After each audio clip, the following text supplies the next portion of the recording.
A very good morning, ladies, gents, and teddy bears. Big Iron Tuesday, Tanker Tuesday, call it what you will. It's the Ted Coningsby channel, and today's show we're at RAF Mildenhall for some heavies, some big iron, and we'll start the show off with a KC-135. Here we go. 100th Air Refueling Wings, 351st Air Refueling Squadron.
Gas station of the sky, RAF Mildenhall.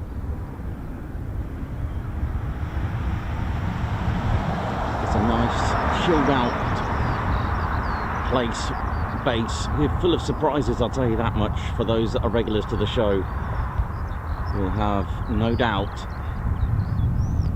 have had some amazing surprises from Red Arrows coming here.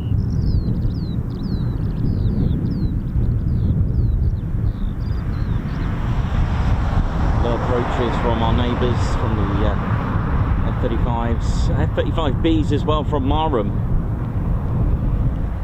But it's also home to the mixed special ops that we've got here as well. We've got the, well, it's home to the 100th Air Refueling Wing, as we mentioned. It's also home to the 352nd Special Operations Wing, flying these, along with the C-146 and the MC-130J. It's also home to the 501st Combat Support Wing, along with temporarily based here, I believe, the 55th Wing's range of RC-135s variants. We do get a few different variants here as well of the 55th Wing. So you've got a nice mix of aircraft to enjoy. And as always, every time I come here, there's always a departure as soon as I get here. I've either missed it or I've just caught it. And our neighbours across the road there making the noise from RAF Lakenheath. They're only about 5.5 miles in the direction of a backwards crow flying.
Oh, it's always fun and games here.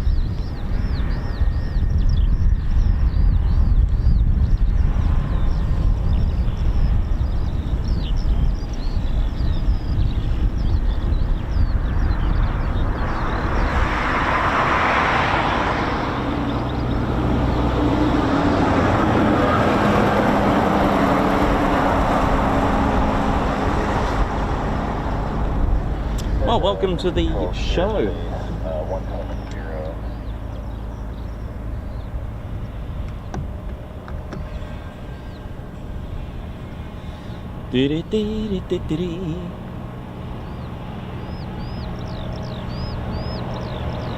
Get our squadron leader on the controls as well.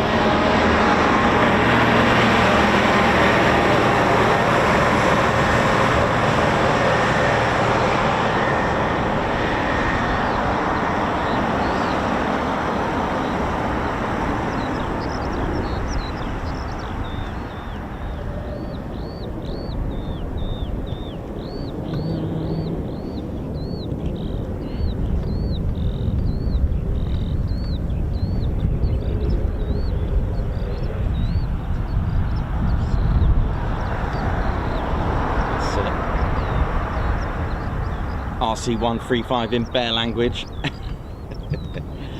Let's have a look what the neighbours are up to.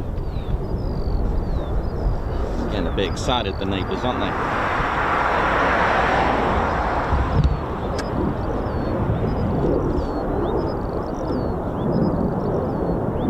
Welcome to RAF Mildenhall. Built 6 years before Lakenheath.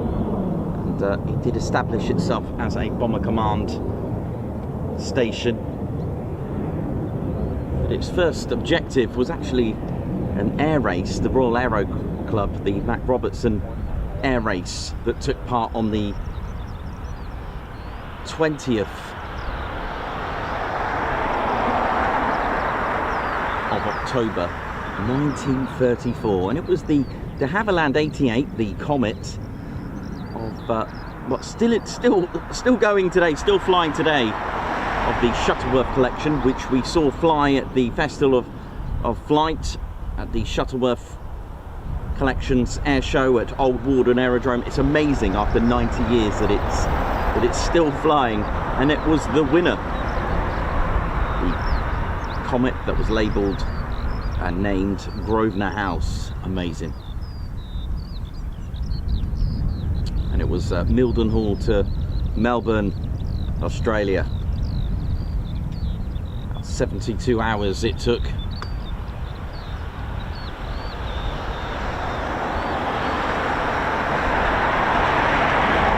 Well, there we go. So, welcome to the show, and it's also home to the famous 100. Oh, hello. Look at this.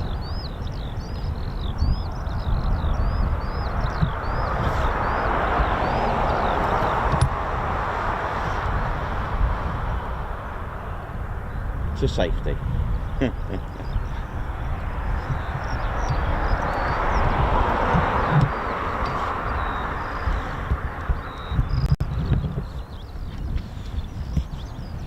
it's home to the 100th Air Refueling Wing. Its roots go back to the 100th Bomb Group. They are still nicknamed the Bloody 100th, and it's the only operational World War II marking still flying today operationally. The Square D in honour of their return in 1992, the 100th being about 30 miles away from their original home from Thorpe Abbots in Diss. They were given the honour to fly the Square D that was once flown on their B-17s. The emblem that you can see there, that is actually Support Command. It's what the RAF call a close copy. It's the same as Upper Hayford. It's the same as RAF Lakenheath. It is the same station crest. That's correct. It is called a close copy. That is the official term when you've got a crest or a badge, an emblem that's in this regard as the same. It was derived from Brampton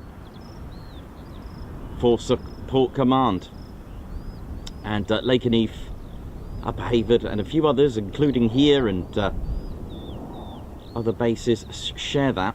I'll just pop that there just 1 second.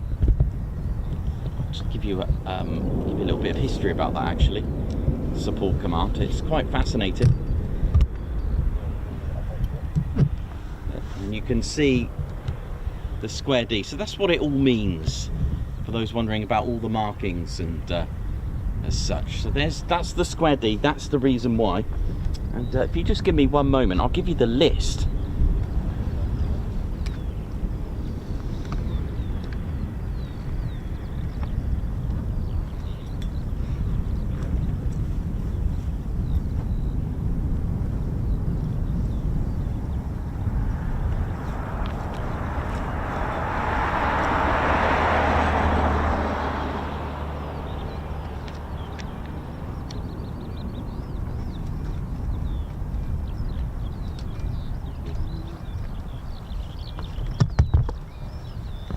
So I just turn back to the, I'll just feast your eyes back on here. So that is correct. So we're focusing on the station crest of Mildenhall. Look, there you go. So when you go past the main gate at RAF Lakenheath, you will see this same badge, and you're probably thinking, what's going on here? And when I first started doing this, I thought that it was to do with Mildenhall being a satellite station, but that's not the case. So there are a number of badges that are pretty much identical. Now in the heraldry it's called close copy CC badges, where the unit essentially adopts the blazon and the motto of another unit. And you'll notice the crown there that's sort of surrounding the Ionian Greek pillar with an eagle on top, and the only change, it will be the actual name of the base. So Lakenheath will have this, but instead of Mildenhall, of course, it would have Lakenheath. So this mainly is all because of the badge known as Support Command, which was awarded in April 1975. It did diminish I think in the 80s, but the same goes for Alconbury, Chessington, Greenham Common, Hythe, Kirk Newton, and of course Lakenheath as well. So this all changed after 86, but the badge still remains today. Did I say Upper Hayford? I don't think it is Upper Hayford actually. I'm gonna decline Upper Hayford, but the square D, that's the reasons for it. The KC-135s will fly the square D, not the other aircraft. Sorry about the subsidence there. The reason for that is because of the lineage of the 100th. Okay, the 100th lineage still exists today. See, the 352nd Special Operations didn't have a square D. You see, that's why. The MC-130Js, again, they're part of the 352nd. The OF-tailed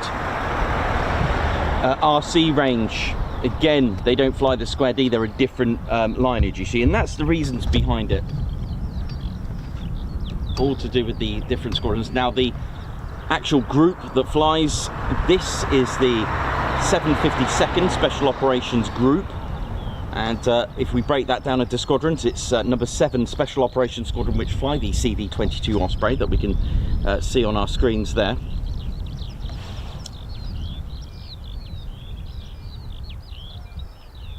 Just trying to see.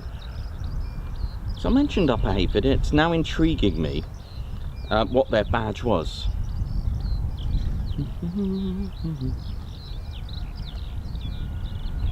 No, I'm going to decline that, Upper Hayford.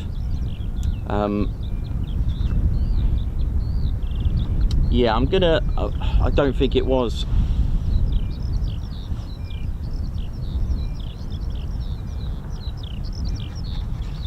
I wonder why I mentioned it.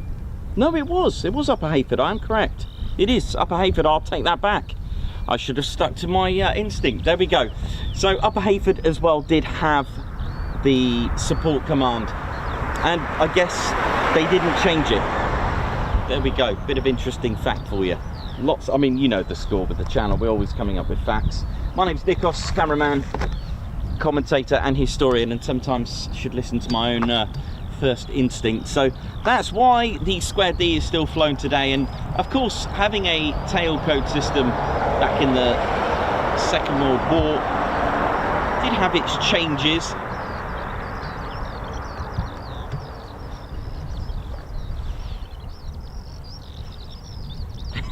Thanks a lot, Joshua Haddock. Yeah, it's the same. Thank you for confirming that, Joshua Haddock, sending that in. I should have stuck with my instinct. So that's why they had this. And for those that don't know what support command was, it did start off at RAF Brampton. That was the HQ. And the command began in 1973, right up until the late mid-90s, 1994. And the... Oi, oi. How we doing? And it was formed on the 31st of August 1973, and it renamed RAF Maintenance Command with number 90 Signals Group. So this was added to the responsibilities, and like I said, many of them took to training with that, and it dissolved in 1994 when it was split up with many of the functions merging to the RAF Personnel Management Centre to form the RAF Personnel and Training Command. So that's basically what happened. There was no longer a requirement for it. But thanks, Joshua, for that, for sending that in. And the reasons why I said Mildenhall has its roots dating to the 100th Bomb Group is because the 100th Air Refueling Wing, that's where it's from. There is, or they had, 4 squadrons, the 100th Bomb Group, but it's just the one that flies today. It's the 351st Air Refueling Squadron.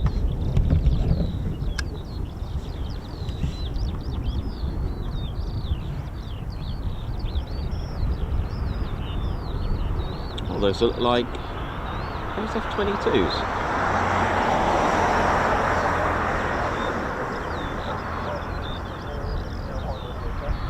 Looks like F-22s, doesn't it? Yeah, it does. Yeah, look at that. We'll be there tomorrow.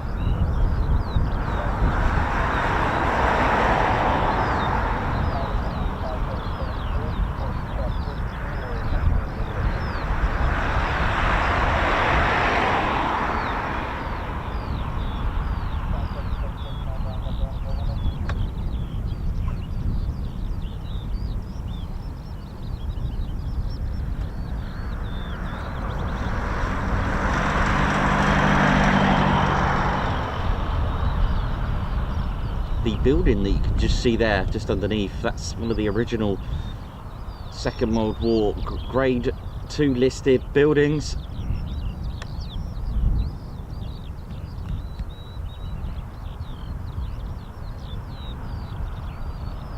Hopefully we'll see the F-22s tomorrow when we're there as well.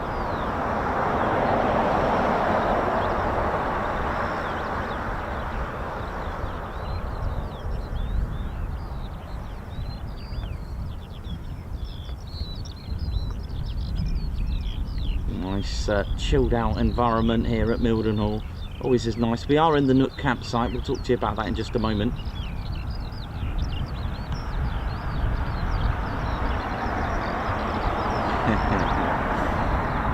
So for those wondering if the Raptors are still here, well, there's definitely 2 of them there.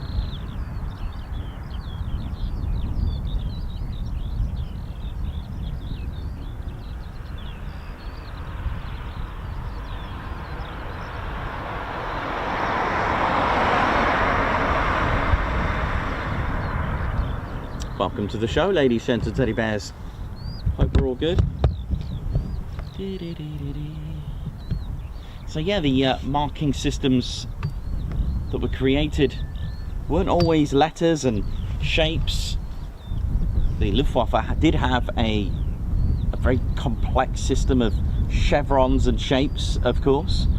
The RAF, before having a letter system, they actually wrote down the squadron numbers, but for their for the likes of security to trace back the squadrons where they were who they were and where they were based. They scrapped that idea and went with a more complex, non sort of pattern system by having a series of a 2-letter system. The United States Army Air Force eventually adapted this idea. They weren't the largest air force at the time, and they thought this could be quite useful for divisions and other bomb groups to get into formation together. So it was seen as a good idea to get into formation, so you knew who was who within your own bomb groups.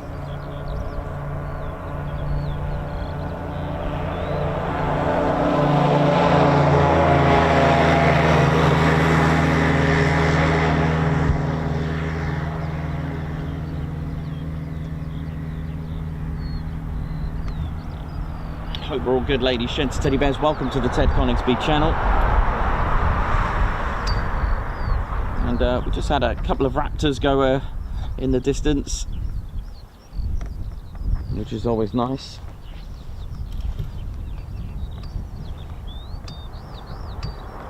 So the KC-135 that we've seen earlier, they can do both boom air-to-air refueling and the drogue and probe method of air-to-air refueling. They can have some of them have naturally the boomstick on the tail just underneath for the boom operator, and you can also have additional pods where they will disperse the basket, so to speak, with the tailpipe, with the pipeline, for 2 more aircraft to air-to-air refuel using the drogue and probe method. So it's quite useful, and there have been on occasions where we've seen KC-135s with the drogue and probe method at the back.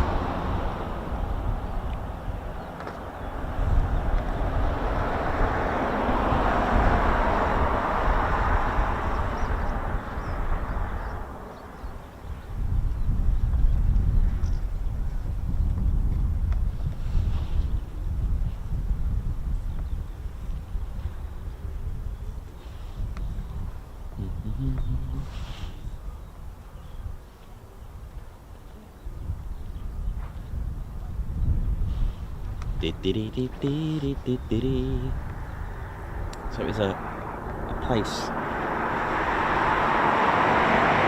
to chill and relax. And so, as I mentioned earlier, we are in the Nook campsite. It is £2 per person, and the closing times do change seasonally. And if you just check on arrival before you when you pay your £2 in the box, it does tell you the viewing times, because it is a campsite with access to be able to view, so you don't need to actually be a patron of the campsite, shall we say, to stay here. You can actually come and do some aircraft viewing. Now, there is a designated field, and that's, as you approach it, it's on the right. Please do not be in the field, and I'll just show you. Please do not be, don't go into this field. This is the farmer's field, so please don't go onto there. That is an absolute no.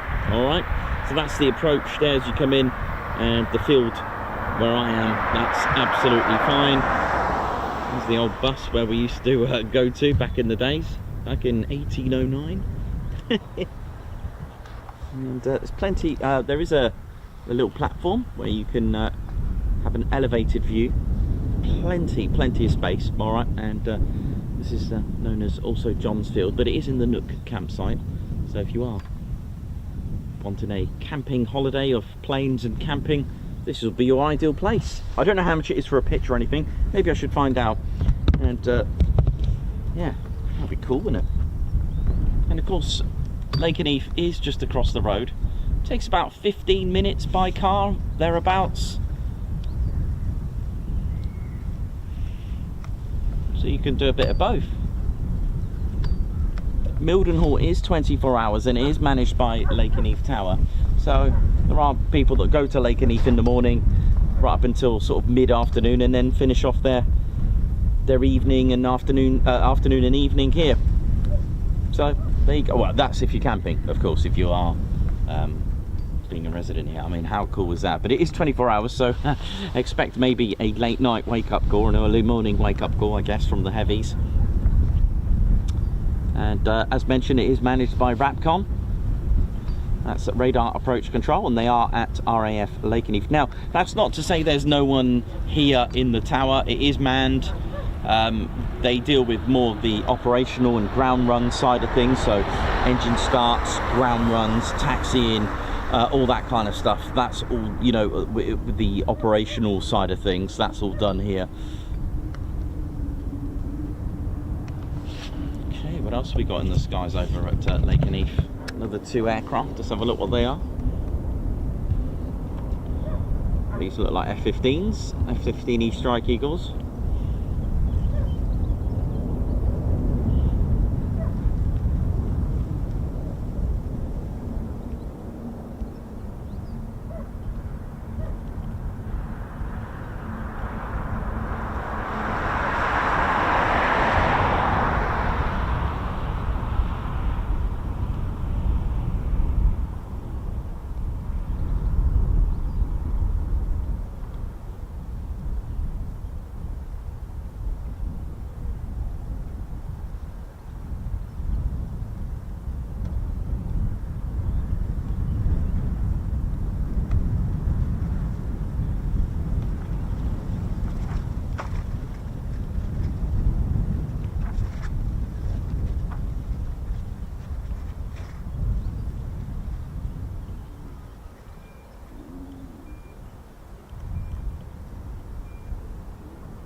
Big shout out to all our crew, all our friends at RAF Mildenhall. Hope you're all well.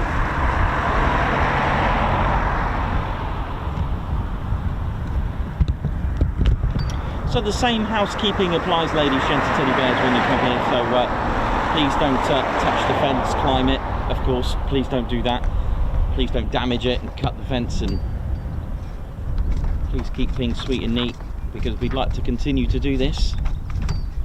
And take your litter home. There are toilets provided, by the way, at the campsite where you can use.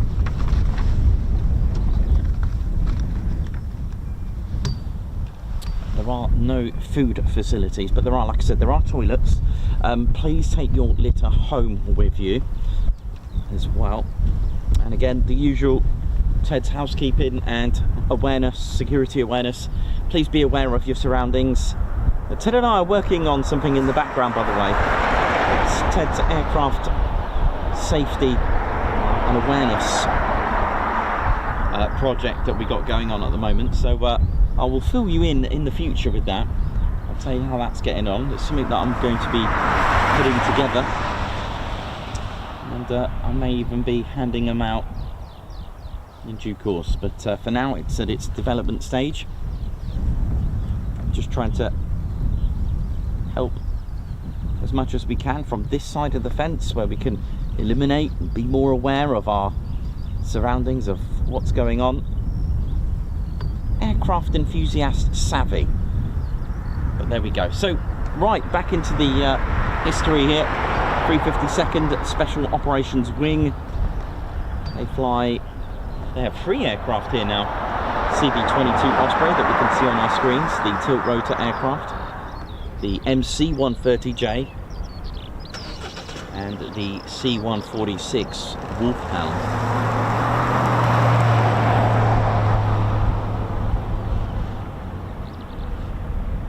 So I hope we're all good.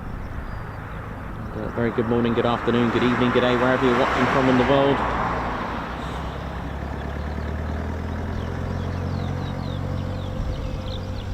And a very good morning to you all. Mayhem Marshy, Margot, Captain A, Mark Dudley, Reed Stevie Boy, Jan Clark, Simon Watron, Regan Doyle, Alan Burden, good morning to you. Hope we're all good and well. Yes, we are at Lakenheath on Friday.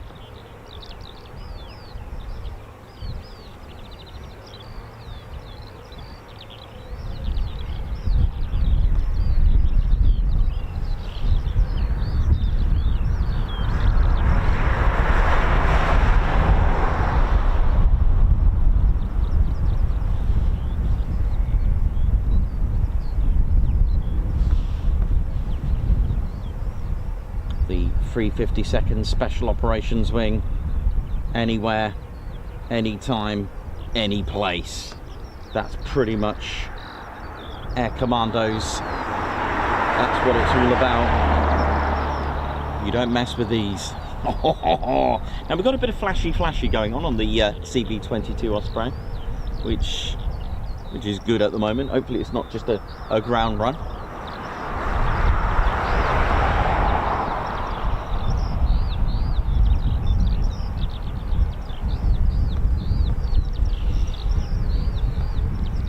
Their heritage does date back to 1944 as a wing.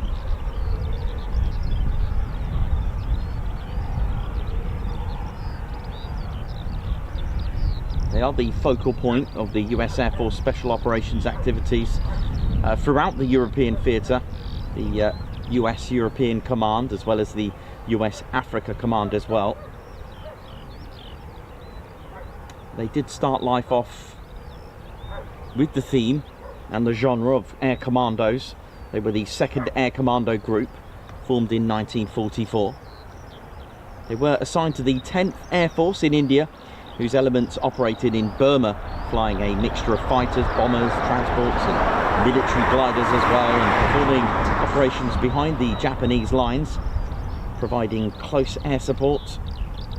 They do have a strong legacy, and when we break them up, they form the 752nd Special Operations Group. The flying squadrons are the 7th Special Operations Squadron, which fly this, the CV-22 Osprey.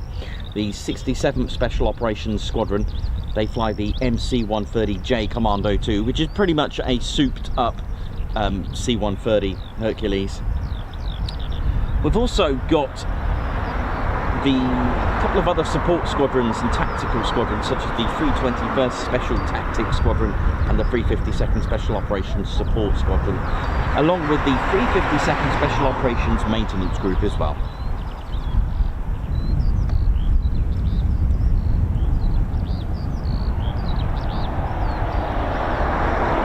They were once part of the, or at least renamed to the 702nd Strategic Missile Wing. That was between 59 and 61.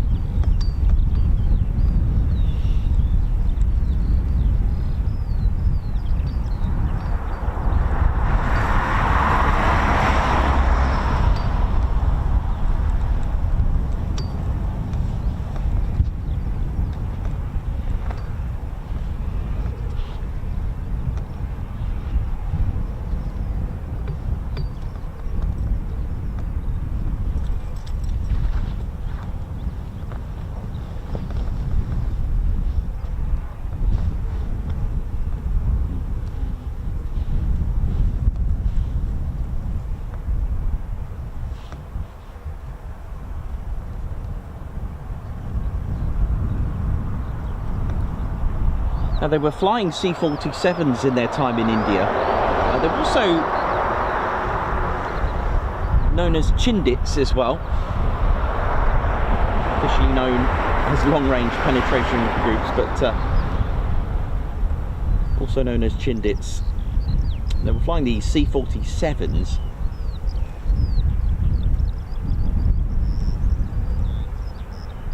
They were involved in dropping supplies Burma, operating in flying missions in Thailand. They dropped Gurkha paratroops during the assault on Rangoon, and provided support to Allied forces crossing the Irrawaddy River in February 1945. They struck enemy airfields and transport facilities, escorted bombers to target vicinity in Rangoon, and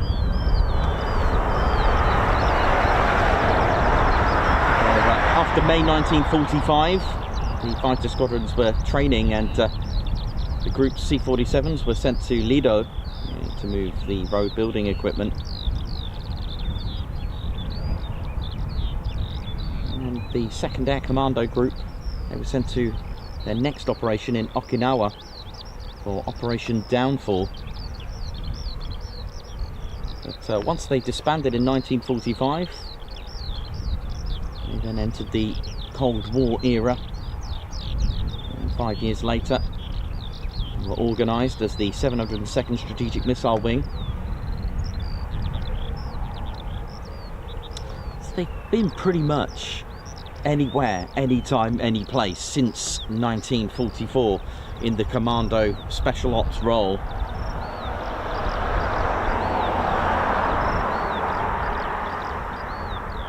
They were once at RAF Alconbury, January 1992.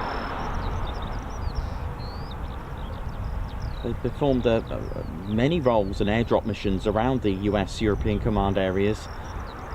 Also participated in Operation Provide Comfort 2.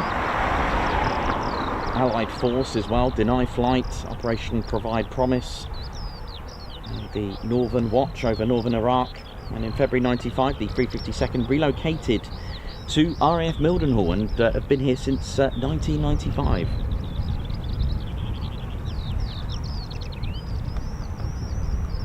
They did operate the Lockheed MC-130P as well. Right, let's see what this is going to get up to.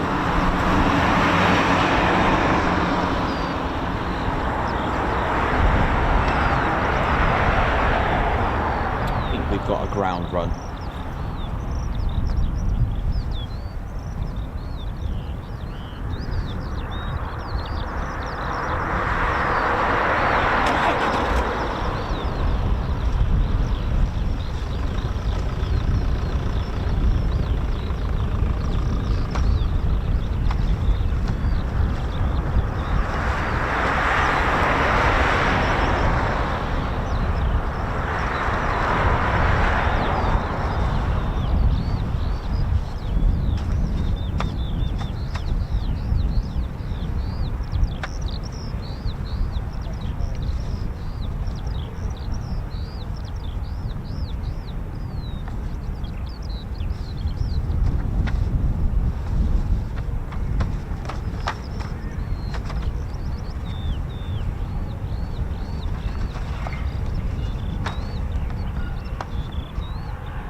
So if you just joined us, don't forget to hit the like button, ladies, gents, teddy bears.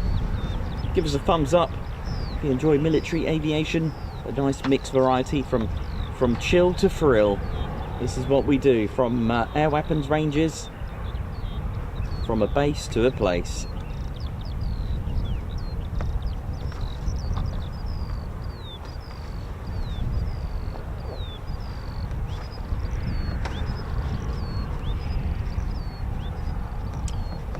Do join us by subscribing to the Ted Coningsby channel. And if you are subscribed, or just subscribe, and don't forget to marry that up with the notification bell button, where you'll be notified of our latest and greatest live streams and videos.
So it sounds like it's probably just going to be an engine run, but we can always hope for a departure.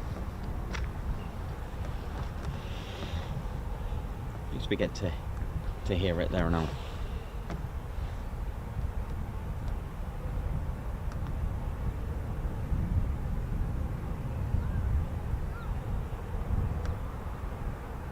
First flight of the CV-22, 19th of March 1989. It was developed from the Bell XV-15, the Bell 15, and it's got other types as the tilt rotor, the Bell Boeing quad tilt rotor as well. But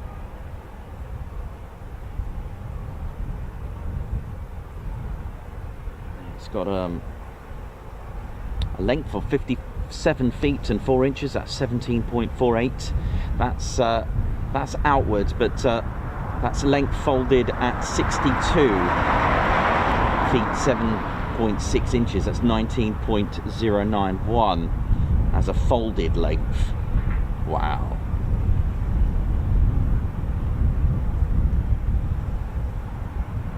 Wingspan at 45 feet 10 inches.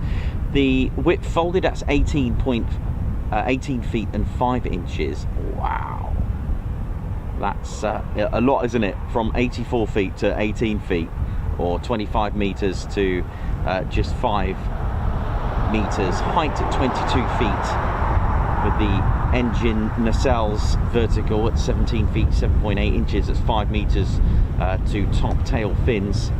Height folded at 18 feet 1 inch. And it's powered by 2 Rolls-Royce T406s, the AD400 turboprop turbo shaft engines. They produce 6,150 horsepower with a maximum rating at 15,000 RPM at sea level. It does have a 5,890 max continuous at 15,000 RPM. Main rotor diameter, they're 2 by 38 feet, that's 12 meters. Max speed at 316 miles per hour. That's 509 kilometers per hour for those that do the new money. Stall speed at 130 miles per hour, 200 kilometers an hour in that configuration. It does have a +4 G limit, and it does have ammo. It does have a 7.62 on the ramp, an M240 machine gun, or a 50 cal M2 Browning machine gun on the ramp. And they can be fitted with a remote control RGS system, which is a .308. It's a GAU 17 minigun as well, and that can be belly mounted as well.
Hear that? Beautiful. Classic, that one. They do have some nice cars here, I must admit. They win the award. If there was such an award for the best cars in a base, yep, Mildenhall win. And they win that. The Ted Coningsby Vehicle Display Award goes to the 100th Air Refueling Wing. Actually no, because they could be part of a different wing. I get that actually. So to Team Mildenhall, there we go.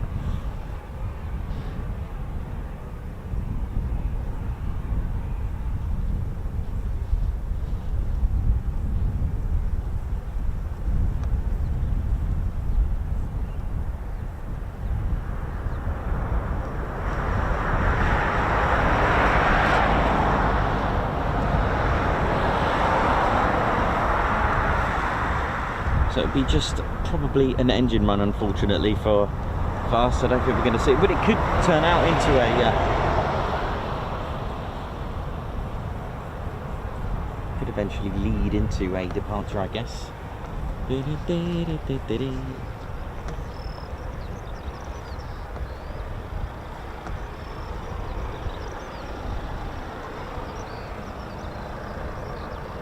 Just going to check to see if we've got anything else in the vicinity.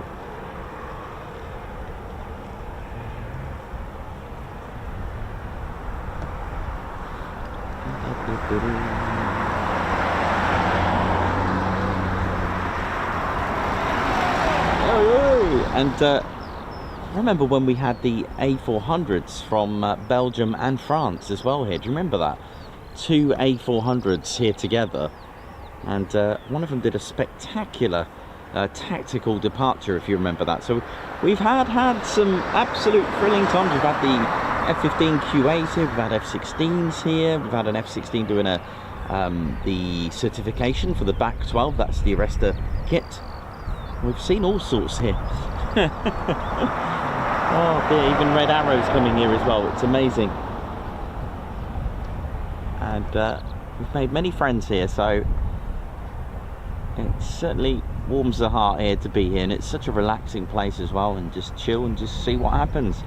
It's almost like being at the Mach Loop here, in respect to you just don't know what you're going to get in that respect. Okay, so it's not low level flying, but in respect to, or even compare it to Hull Beach, where you just don't know. But the fun thing is, even though you know there are based aircraft here, you still don't know what's going to happen from practice diversions of various aircraft.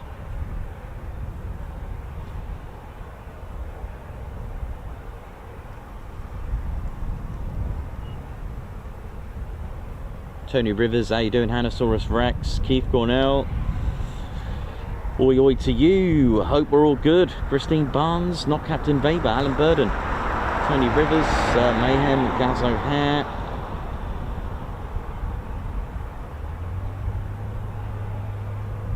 Mark Dudley, Mayhem Marshy, Christine Barnes, hope we're all well. Welcome to the show, my regulars on the show there.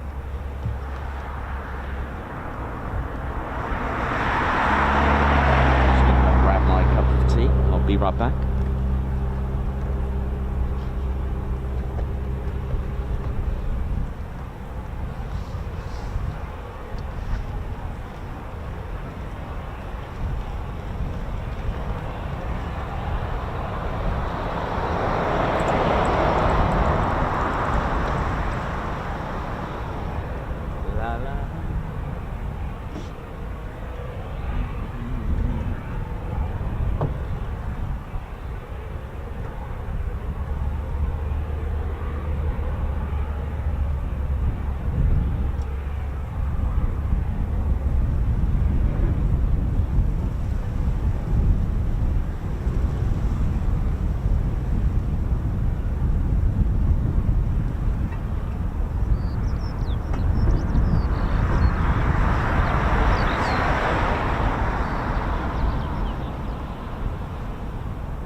Beautiful, a little bit, it's got a little bit of a breeze today, and with quite a few clouds, just giving a little bit of a chill, but not too emotional, not like yesterday.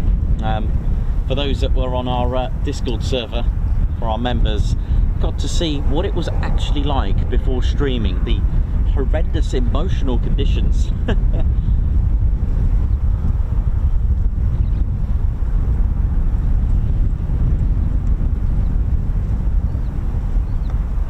But yes, it can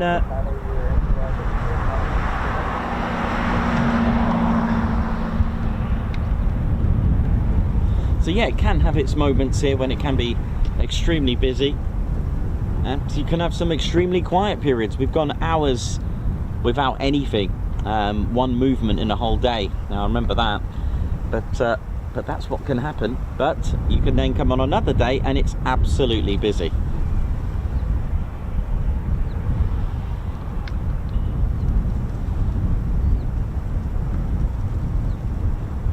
At least we managed to catch a KC-135 on departure this morning.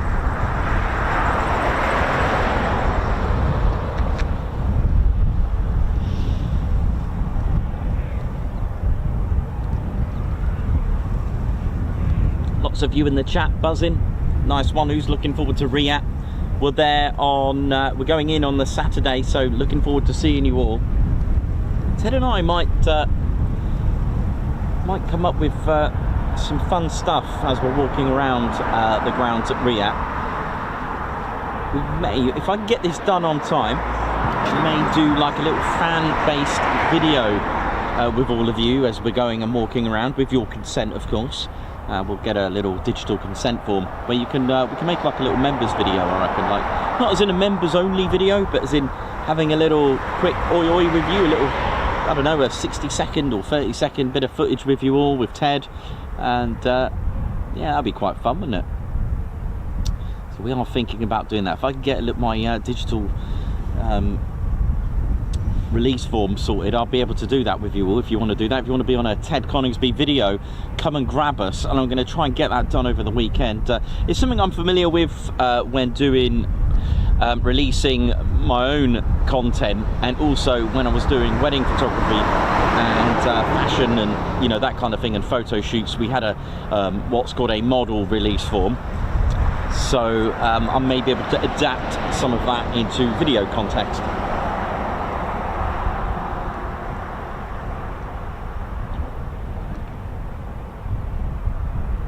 It's a lovely cat at sea.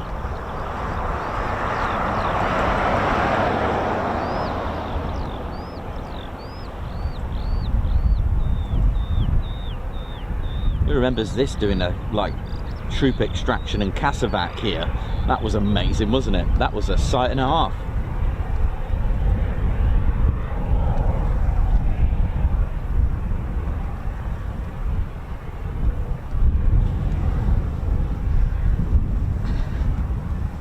That's a lovely cup of tea.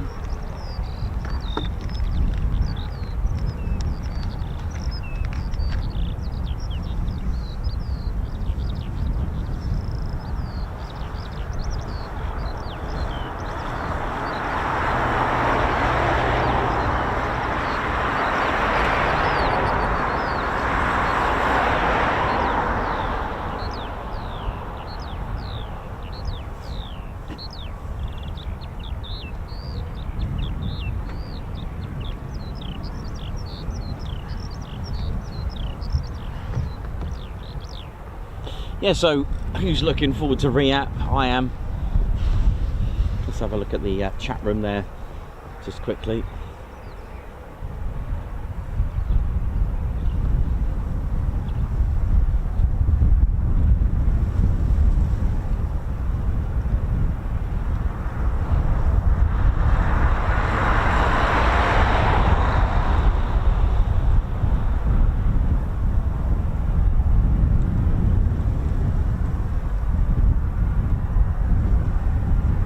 So yeah, that'd be pretty cool.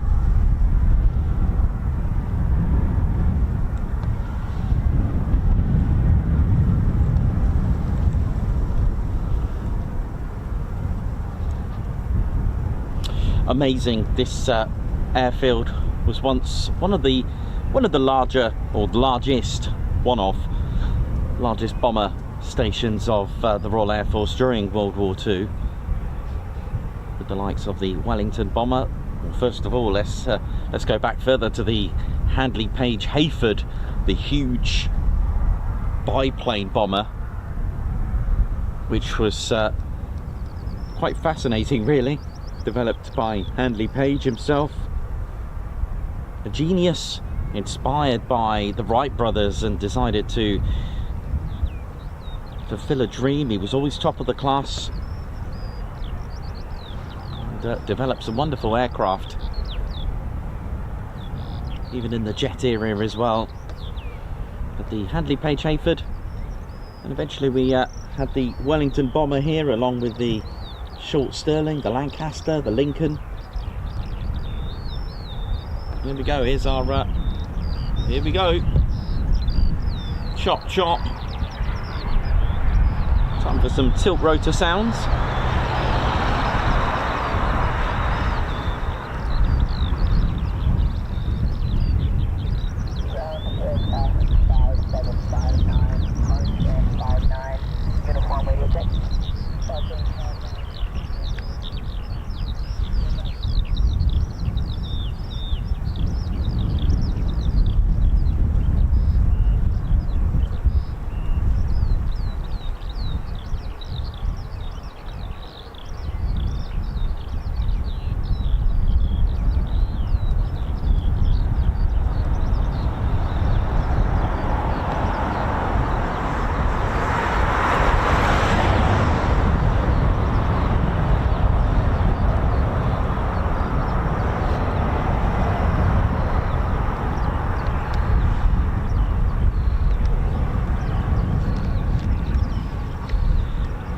There's our CV-22 Osprey starting out, and hopefully we get some lovely punchy bassy sounds from the rotor slap, as we've named it on the show.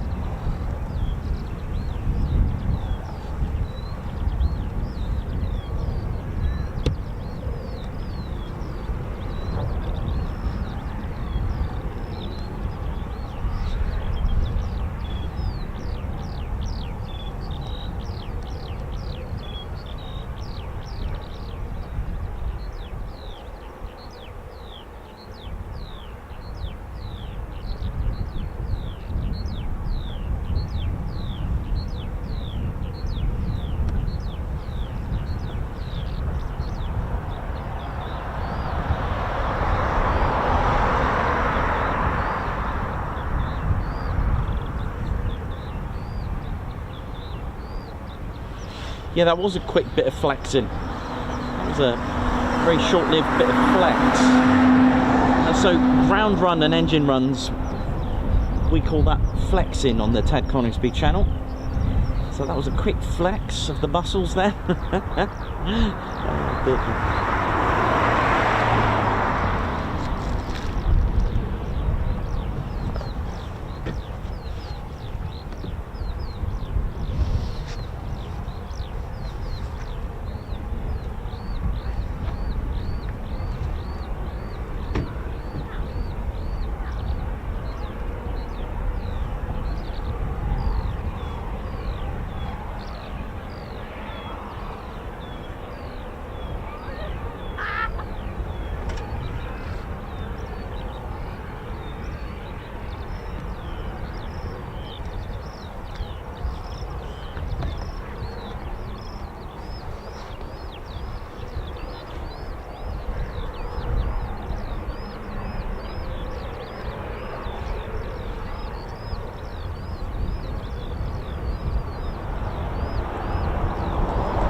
RAF Mildenhall started life out in 1934 as a Royal Air Force station, hence the name Royal Air Force to the title. between 1950 and 59 was a joint Royal Air Force and United States Air Force operations until 1959. Till today, it's been a United States Air Force in Europe base ever since.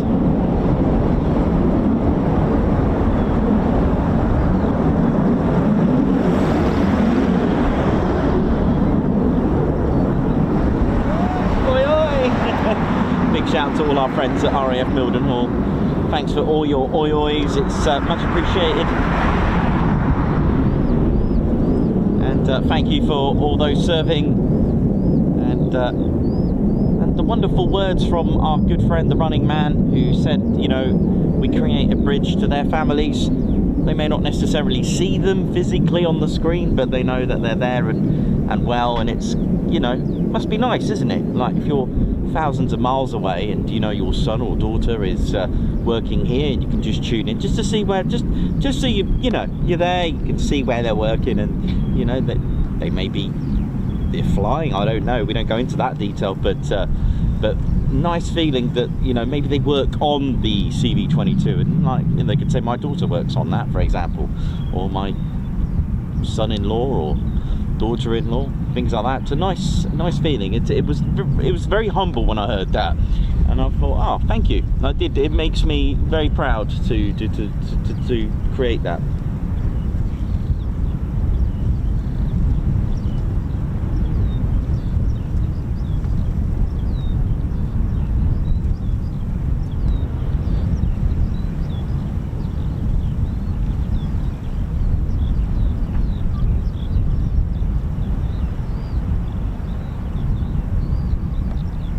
And there's been, as Perez, Matman Bush, how you doing? Absolutely right. There's been a wonderful variety of aircraft, such as the B-50D, the KC-29P, the EC-135H Silk Curse, the U-2, and of course the SR-71 of the Detachment 4. KC-135Q, the C-130E H models, MC-130E and H, and HC-130P and N, MC-130J, MH-53G, CV-22B, the KC-135R and T, the RC-135U, V and W, and the C-146 Wolfhound as well that have been operating here. So a nice variety of aircraft.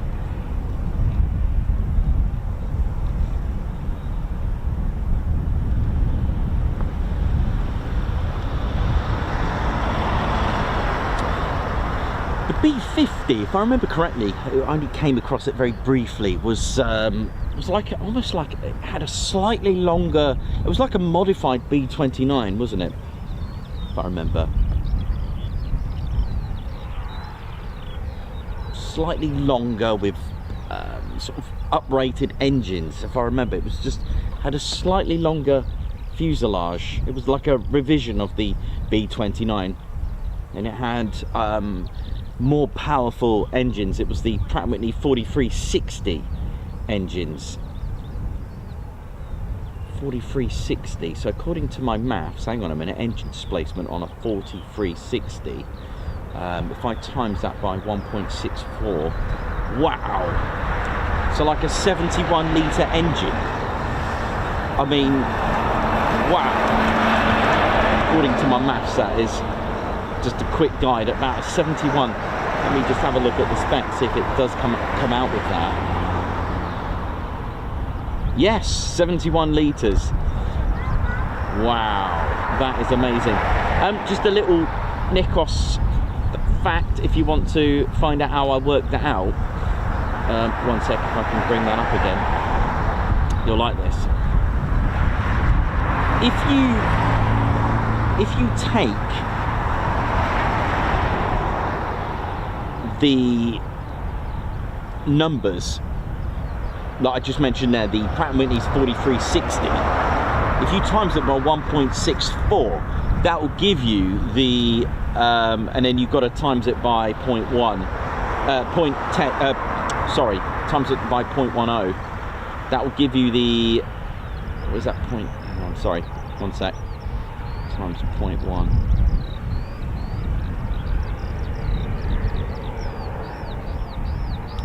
Yeah, so that will give you the, actually times it by 100. That will give you the engine displacement. It was a 28-cylinder supercharged air-cooled 4-row. That's amazing, isn't it? So let me just try that again. So if you take the 4360. So if you take that 4360 times 1.64, gives you 7,154. So if you times that by, divide it by 100. There you go. There's my maths. I'm getting there. So if you took the Pratt & Whitney's 1820 and times it by 1.64, gives you 30 litres. That was the. That's amazing, isn't it? If you take the 2800, the Pratt & Whitney's 2800 off the P47 Thunderbolt, you times that by 1.64, there you go, you've got about a 46 litre engine. Amazing. Well, that's how I worked it out anyway.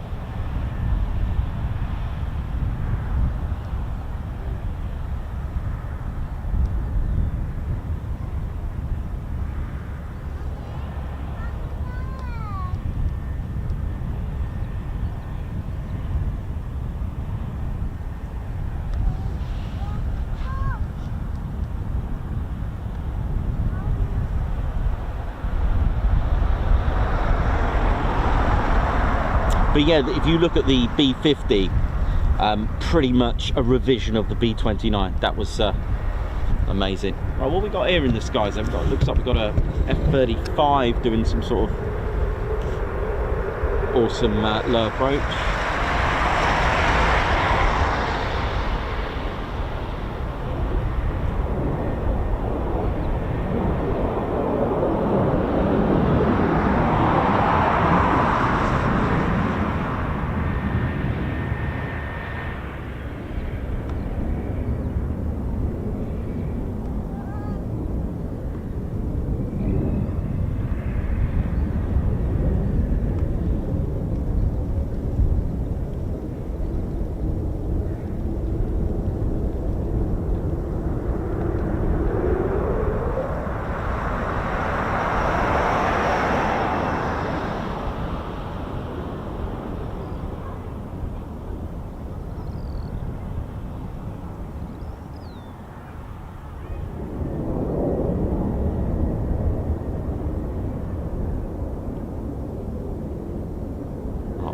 Do just in case it does another low approach. Oh, there it is. Let's throw the dice. Let's go.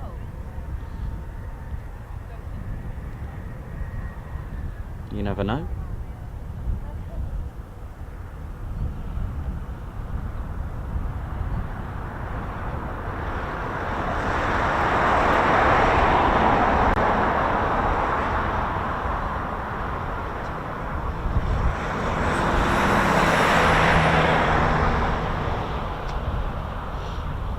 Always try our luck. Let's have a go.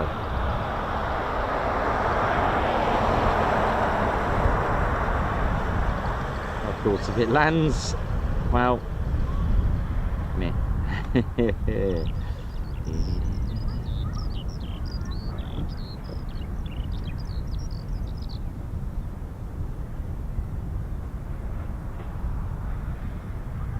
Maybe they've landed.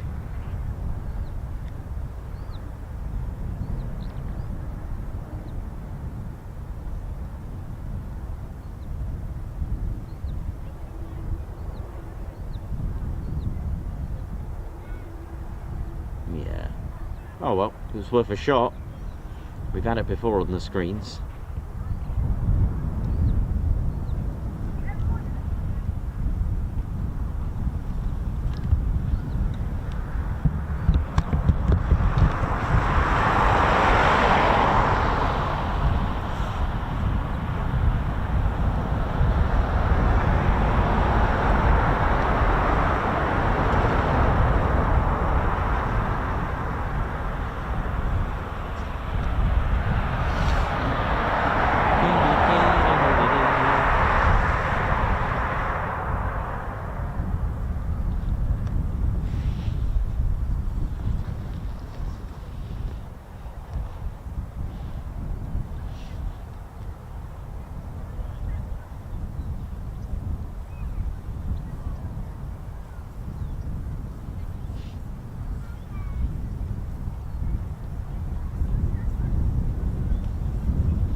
Dawn Hobson, Jan Clark, Alan Gates, how you all doing? Hope you're well.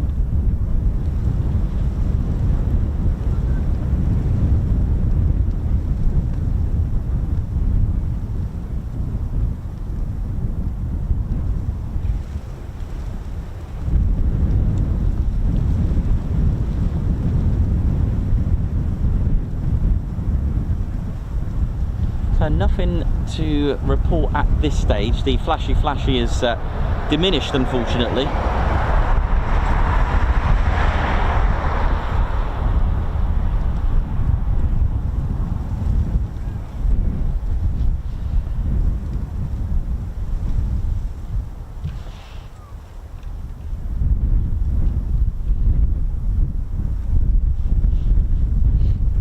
Now we may have, hopefully, on ADSB I've got an MC-130J just sort of on the ground there, so that could be something to be excited about. Hopefully that will give us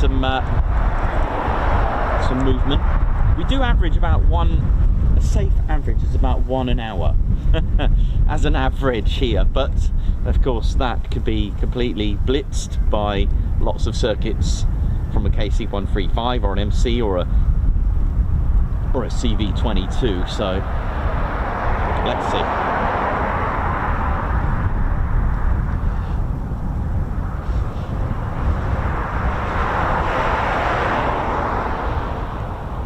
Mark Garwood, how you doing? Hope you're good.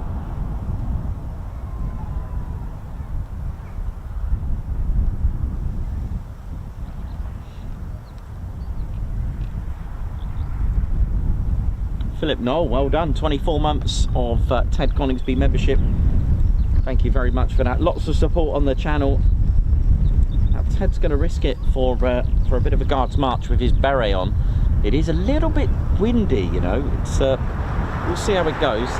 The wind should be okay for Ted's beret.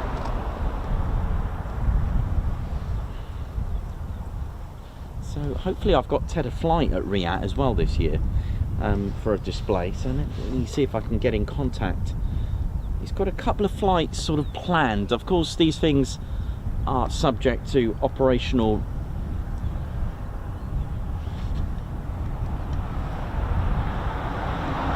operations, of course.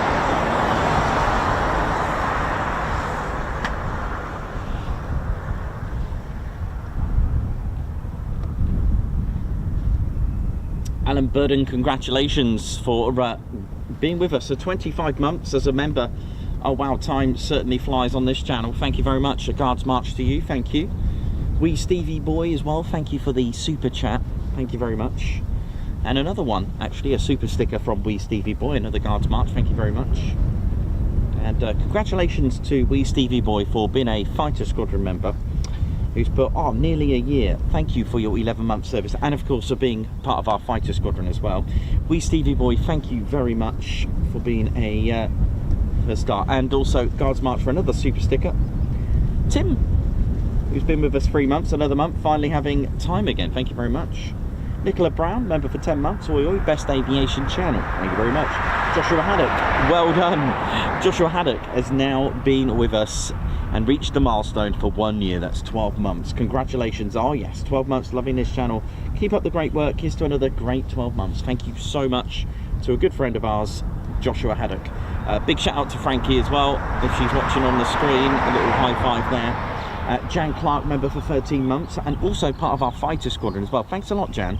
That is amazing. Oi oi to the best channel ever. Thanks, Jan. Margot, thank you very much for the super sticker. SE Aviation, welcome to the Ted Coningsby Squadron. A high five to you. Thank you very much. Babsar, high five. Thank you for gifting a Ted Coningsby membership. Guards March. Mark Garwood, Vulcan Spitfire. It is TCS Emoji Tuesday. Let's see the emojis. Well said. Get the emojis out. Thank you very much. And as we mentioned earlier, congratulations to Philip Knoll, who's been now with us for 24 months. Guards March. We've also got 1 or 2 members now that are reaching the 3-year milestone. It's 36-year milestone. Just quickly, Philip Knoll, thank you, who's just finished a RC Red Arrow Hawk and a 1 to 2.5 scale. Wow, that's going to be huge.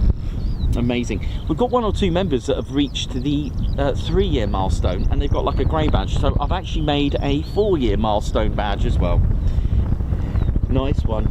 Stevie boy, thank you very much for the super chat, who's put a wee ice cream lolly for Nikos. Thank you very much. Guards March. And Stephen Mann, who's been with us 10 months. Wow, still love this group so much. Keep up the amazing work. Thank you very much. And Loki Robertson, yeah, can't wait to see you at RIAT. Yeah, we'll be there on the Saturday, and hope to see you soon. We'll be literally, Ted and I are going to be walking around with Claire Bear, just having a little bit of fun and just meeting and greeting whoever we come across in our path. Literally, I'm just going there to have a bit of fun, because that is what it's all about.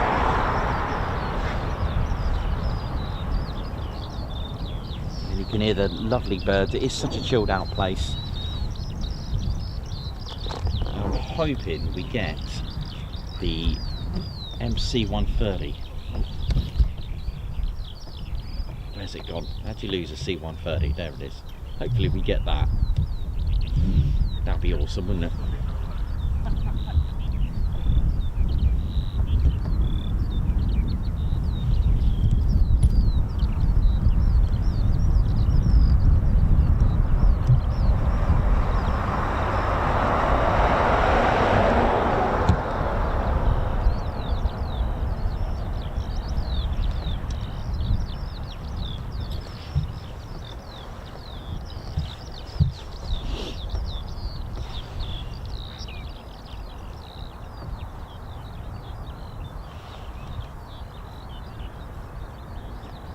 Yeah, lots of lovely skylarks here. They are really, really amazing.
How's everyone doing? Hope you're all good.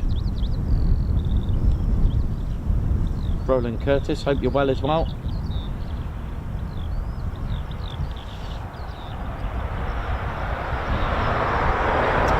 I said, I've got Looks like we've got an MC-130J just pinging on ADSB, so I'm hoping that's going to be for us today. Should be quite nice.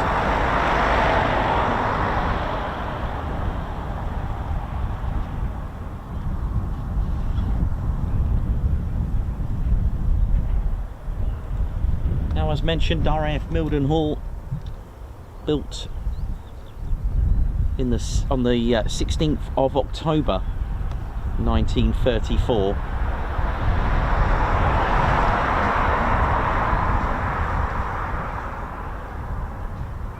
But it was the Mac Robertson race, which was hosted by the Royal Aero Club. Their prestigious Mac Robertson race, air race on the 20th of October was the first sortie in 1934. At the time, the air race stood as the longest race ever devised. I mean, can you imagine that? You get a Typhoon, F-15, F-22, F-18s, and maybe categorise it just to give the rotary engines a bit of a chance. Like maybe you can have a heavies race and stuff like that. Maybe categorise it. Wouldn't that just be amazing? And the race was literally from Mildenhall to Melbourne, Australia, and it was won by Thomas Campbell Black and CWA Scott, and they were flying an aircraft that's still flying today after what, 91 years? Well, 90 years and a bit, right? So it will be 91 soon. And it was the de Havilland Comet, named in red, beautiful sort of Ferrari red, Grosvenor House, and it's still flying today. It's part of the Shuttleworth collection, and we all got to see it fly at Old Warden for the Festival of Flight. It was absolutely amazing. They did that in around 72 hours, and I believe they won what, £10,000 of 1934's money, which is just incredible.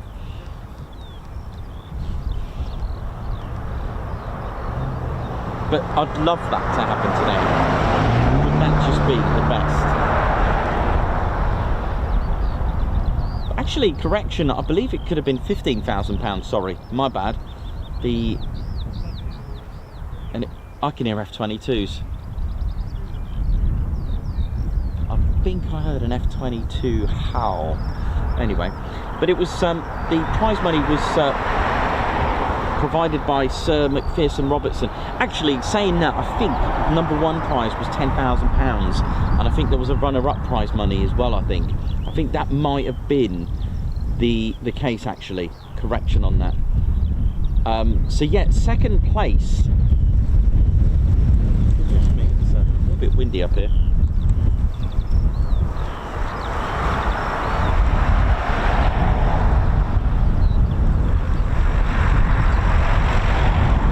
I think the Douglas DC-2 came second. Looking at that. Yeah, 90 hours, 13 minutes.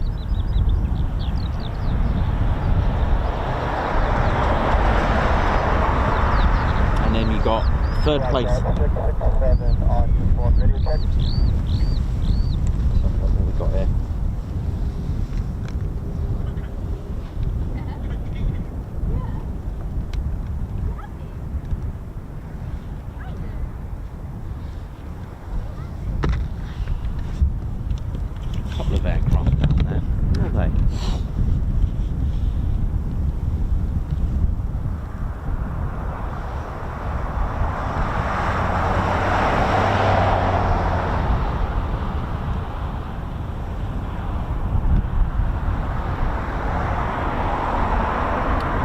Yeah, 35s.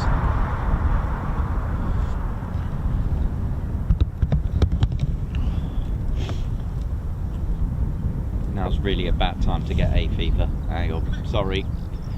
Oh dear. Whew. I don't normally get it this late. I normally get mine first thing in the morning. Oh well. Excuse me. Ted, you don't want hay fever, mate. Don't know if bears get hay fever. Do bears get hay fever? Do animals get hay fever? There you go, a question.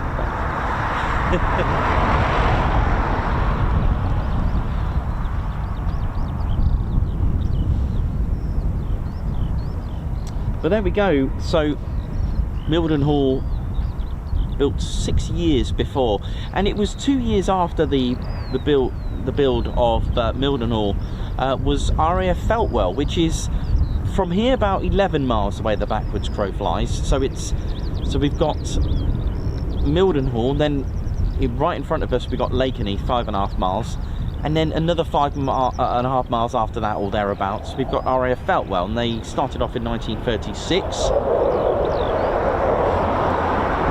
and eventually started operating the Harrow and then the Wellington bomber as well. Those are really giving it some over there.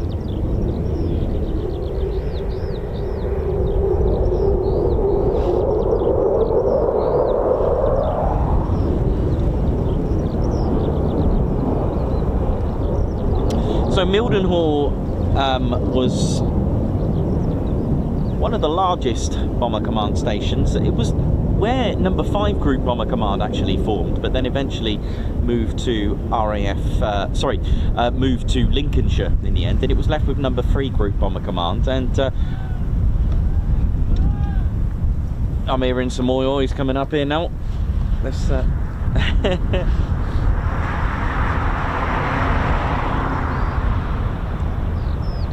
yeah, and it was Lakenheath, Newmarket and Tuddenham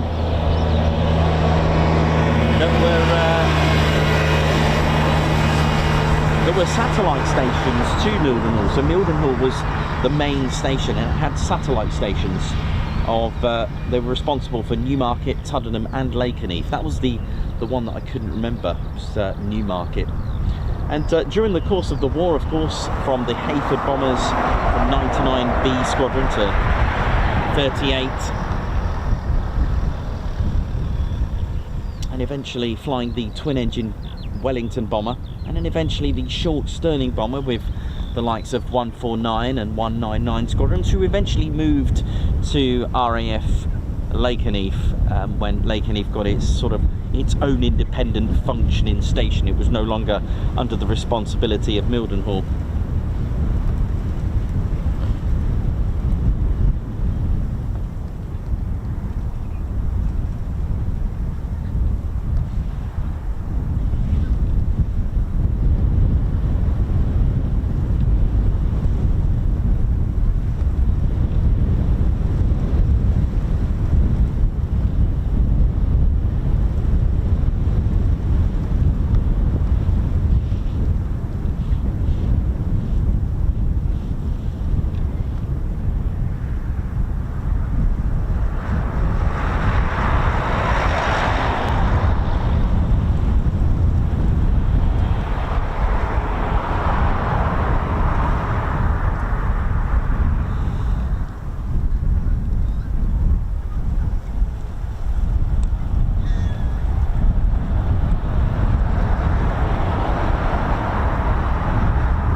For those that were tuned in yesterday,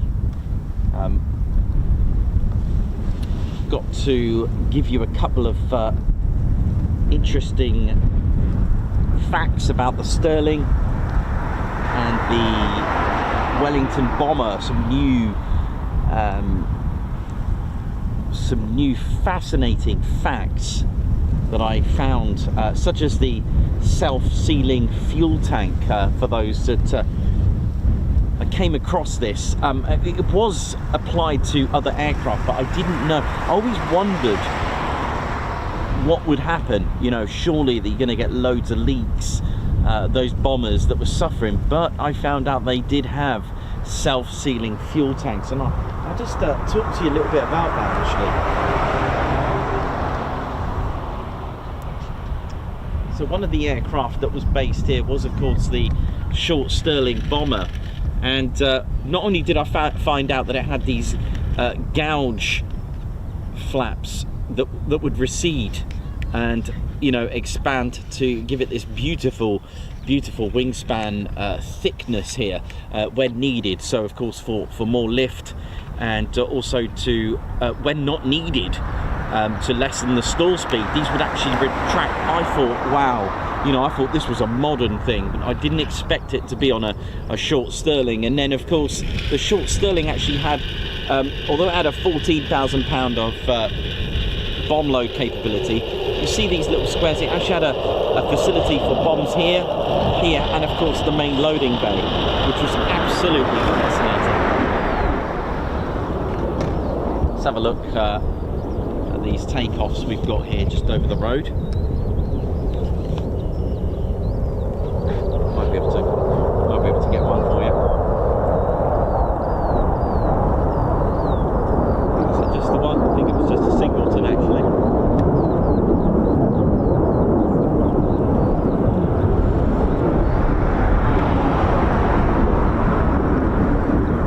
Yeah, one of the things I found as well, again, not unique, or at least not unique application to the short Sterling, was the self-sealing fuel tank. I had a little bit about it, and bombers of course would get struck quite a lot at the engines area. Of course the wings would take a lot of battering, and I always wondered what would happen. You know, surely they'd be subject to fuel leaks, but well, clever technology. I'll have to get you a diagram. I'll have to draw this for you because I haven't done it yet.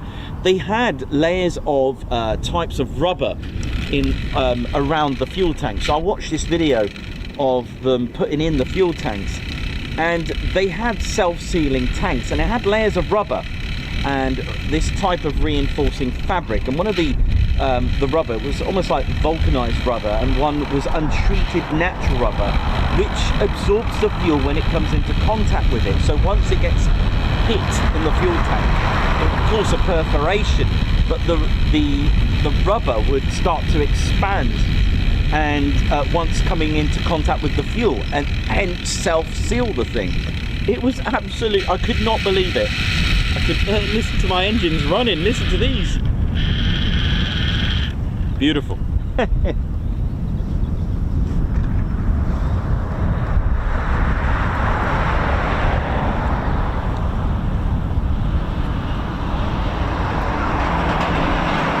So yeah, that was a couple of fascinating things that I found, and then I learned a bit more about just real simple snags on an aircraft created so much enemy of speed, which is of course drag.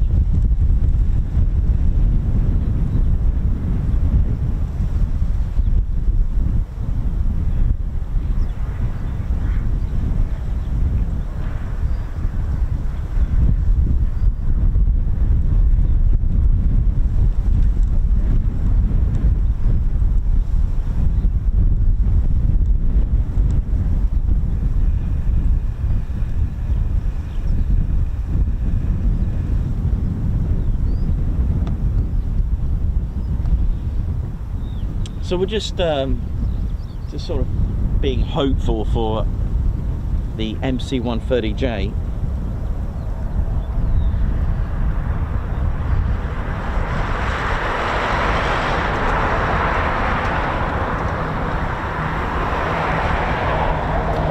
Which sadly has disappeared from ADSB, so let's have a look. Come on, Mildenhall. Come on, Team Mildenhall. Ted, get on the blower, mate.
Someone's mentioned about the wing walker, and I told that story in episode 10 of Lost Airfields.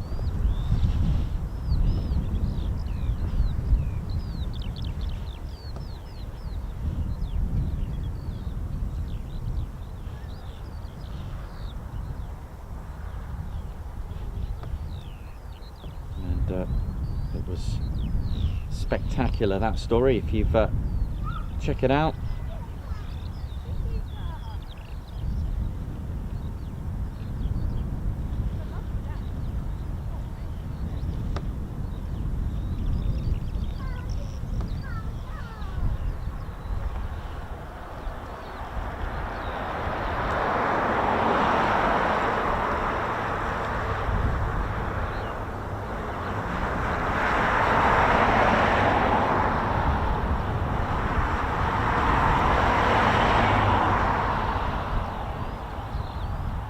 Yeah, so I told you about a story about who was, after this, got the Victoria Cross for his bravery, who was eventually given a Victoria Cross. His name was Norman Cyril Jackson. He was born in Ealing in Middlesex here in the UK. And a story that was an amazing bit of courage to even think about, which it was, now he was based at RAF Mildenhall, and I told the story in episode 10 about his crew being under attack and the bravery of the pilot as well. Let me just get you the Lancaster. I might be able to tell you a little bit more about it.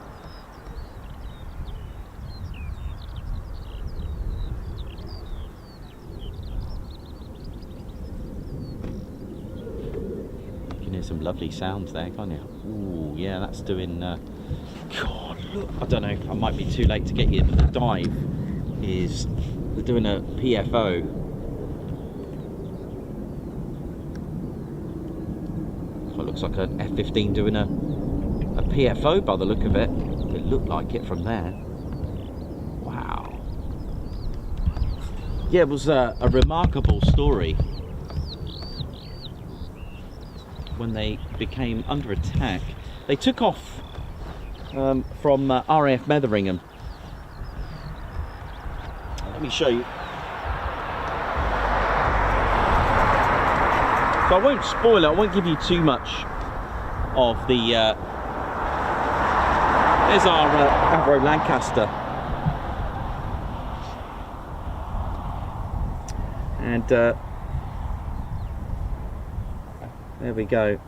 And this story is quite fascinating, really. And it was about, you know, they were the crew were buzzing, they were all buzzing, and Jackson was an air gunner of this flight, and it was on the 28th of July in 1943 where he joined 106 Squadron Jackson, who operated the Avro Lancasters, and he completed his tour of 30 missions. So there was no need for Jackson to have another flight. There was no need for him to, he was allowed to, you know, have a period of rest. But, you know, that push on, must press on attitude that the Royal Air Force had, and on the 24th of April 1944, he'd decided to fly one more mission, just one more, and he chose to do it. And with his original crew, they would finish the tour together. Now Jackson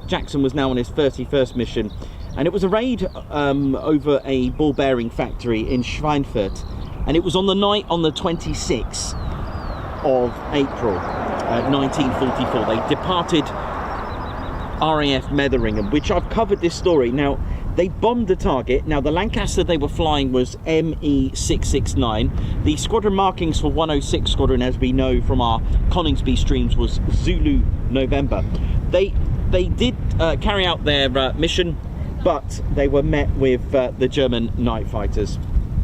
And what had happened is they were being totally attacked, and Jackson, who was an air gunner, when they were taking bites at the Lancaster, the bullets ripped right into Jackson's legs, and so he was wounded. And at the back, the rear gunner, who was Johnson, Hugh Johnson, who was a gunner as well,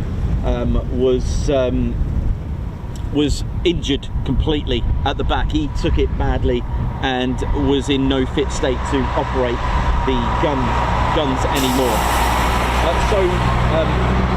Pilot at the time, Frederick Manuel, flying officer Fred Mifflin,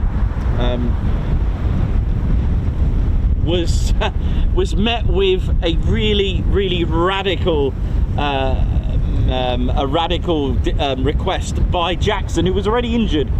He talked his pilot into being attached by the parachute line. Okay, so obviously been held on by the crew, and what happened is that the engine here, engine 3, was on fire, and this was really not a good state, and it penetrated the fuel tanks, and it was leaking fuel as well.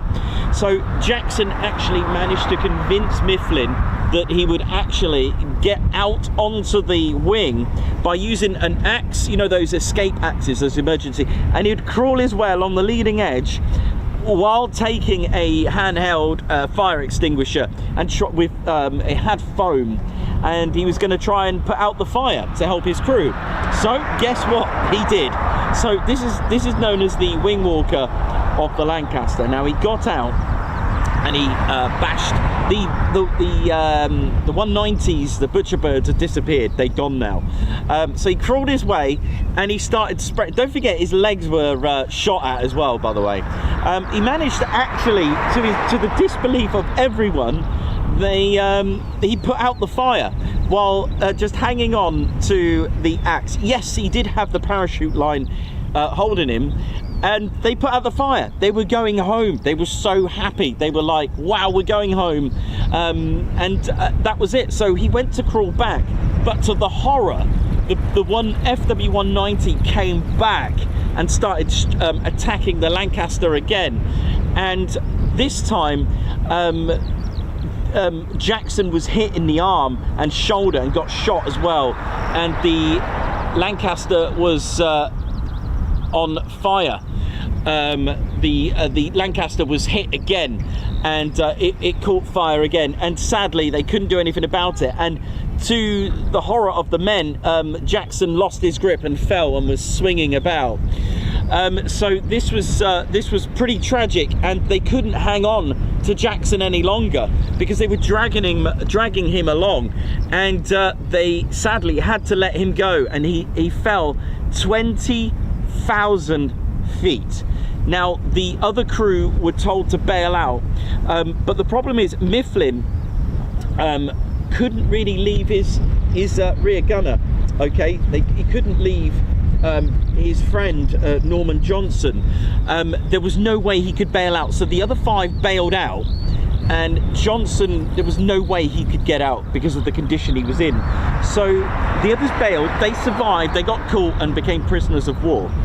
And Mifflin told his friend that he was going to land it in the state that it was in.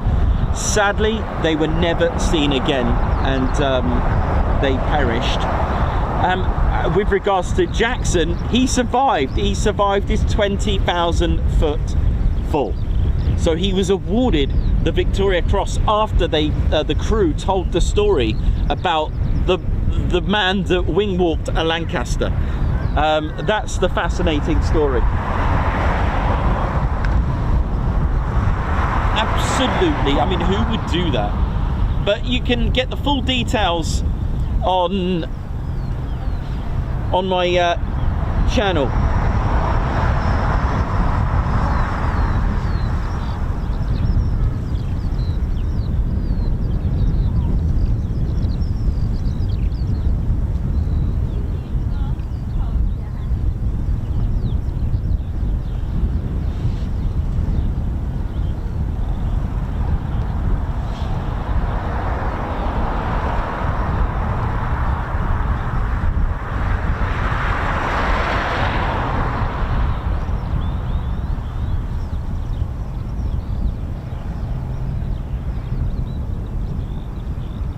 Yeah, so he was not far from here. I don't think Middlesex is that far away, is it?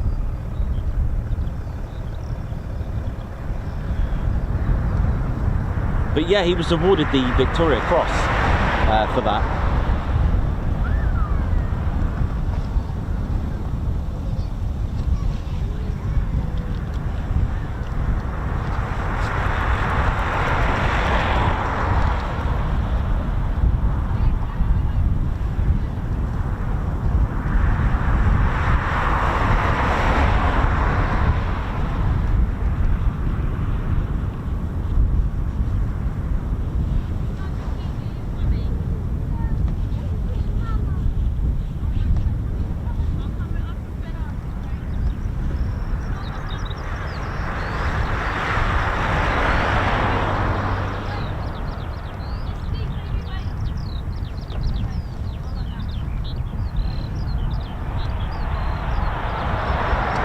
Just go and find you my Victoria Cross book, which is from 1946, I think this book is.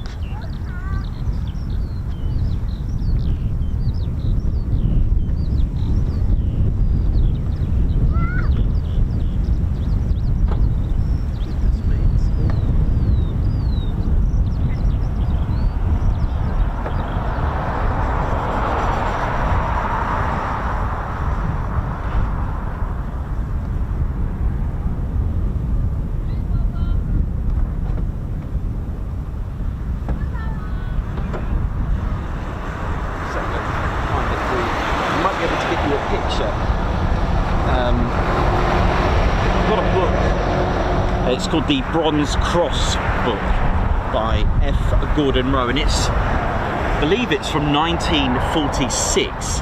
This is a absolute gem, given to me by a good friend of mine, Dave Rodwell.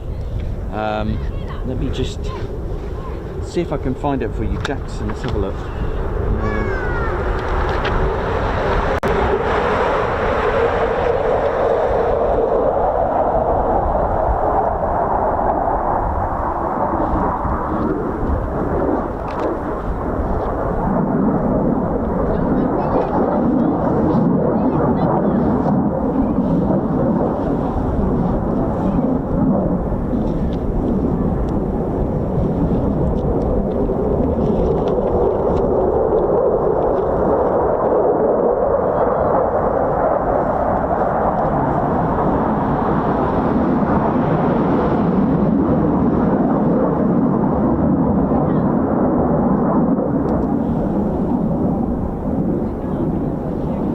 Yeah, I've got it here. Here it is. Got this wind. I wish it would just stop for 1 minute so I don't really want to damage this book. Yeah, here we go. I've got it here. Hopefully it'll be all right. There we go. There he is, Sergeant Norman Cyril Jackson. After bombing, so it's got all that there, all the details. After bombing Schweinfurt in Germany on the 26th of April 1944, the Lancaster wing was set ablaze. Enemy fighter at 20,000 feet, and though wounded, climbed out of the aircraft, travelling at 200 miles per hour as well. I forgot to say that bit. And the great height, and attempted to put out the fire. His parachute became partly inflated, then caught alight, and then he lost his hold and fell. Miraculously landed alive. He was badly burned, and he was almost in. It was an incredible fate. And he also, what I didn't tell you, now that I remembered, he crawled. He had badly damaged hands, and he couldn't use his hands. I think he was permanently had real problems with his hands, but he crawled to the nearest village.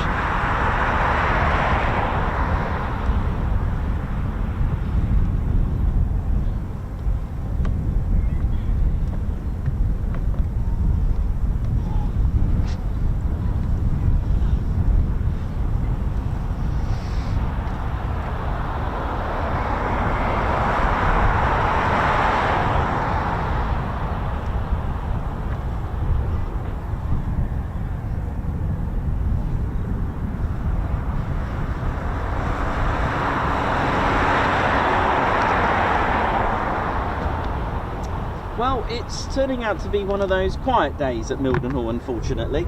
I was hoping we'd have some movements by now, but sadly it's going to be one of those days today, one of those testing times. So there are lots of various roles here, from Logistics Readiness Squadron, part of the quality assurance, which is something that we do tell you about the various roles, and they literally get parts. I mean, it's such an important role to be able to get the various parts of what is needed for aircraft to, you know, to go onto the battlefield, to go onto the training, the sorties, the mission that is the 100th Air Refueling Wing. You need a boomstick, we got what you need, as we've always said.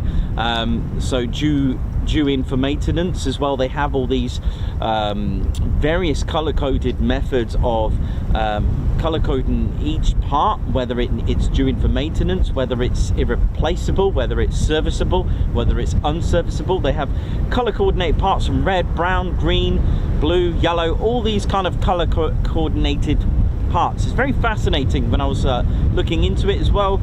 When you're in the quality assurance as well, you're also bringing in any of your experience in from your trade, so you can actually bring in some of your experience to help right onto the flight line. And we're not just talking about parts as well, we're talking about servicing the fire extinguishers, making sure they're all in check. And then there's the designated man that I said, and his role is to literally you know, is to just what's the word, refurbish, to service. His role is just propellers on the MC-130J propellers, and C-130J propellers.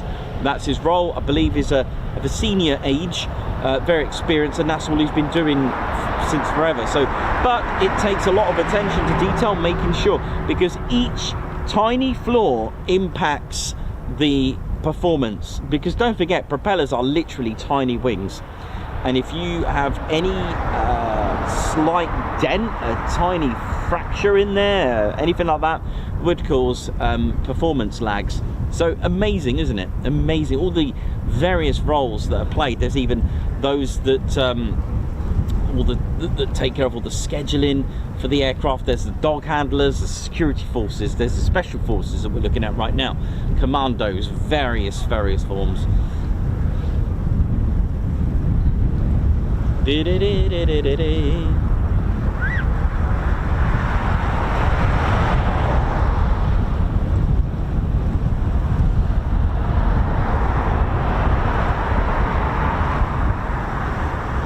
So yeah, I love that book. It's quite fascinating. So yeah, unfortunately, it's one of those days where it's going to be the quiet day today. Unfortunately, but hey, you know, like I said, we've had busy days, we've had quiet days here.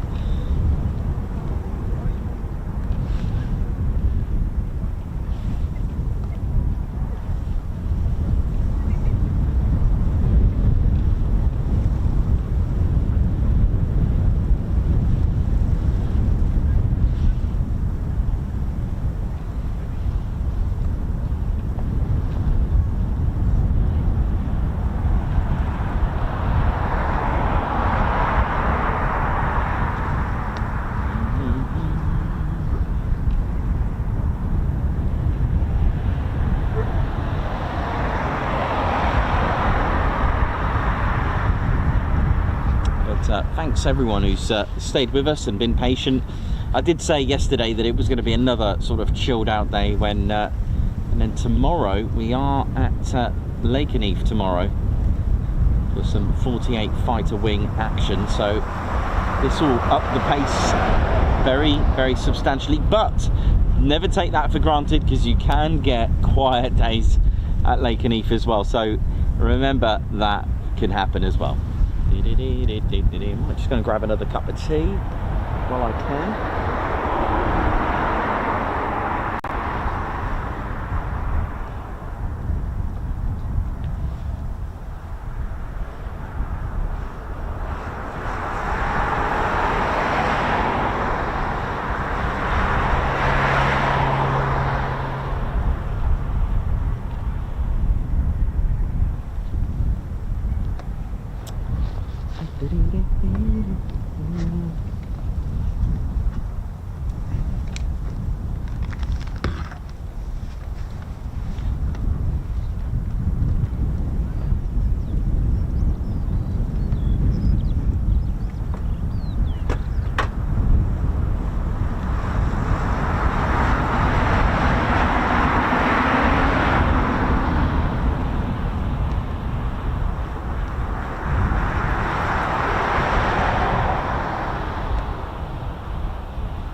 Right, let's have a cup of tea.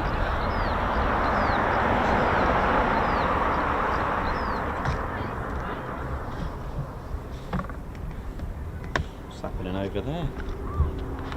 Something's happened over here.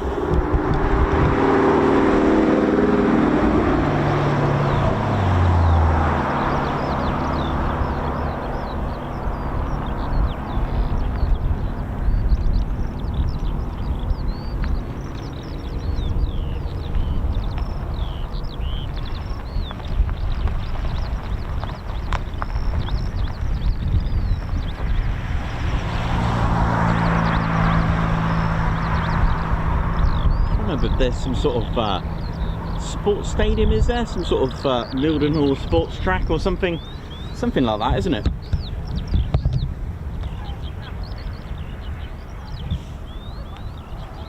Have a quick look.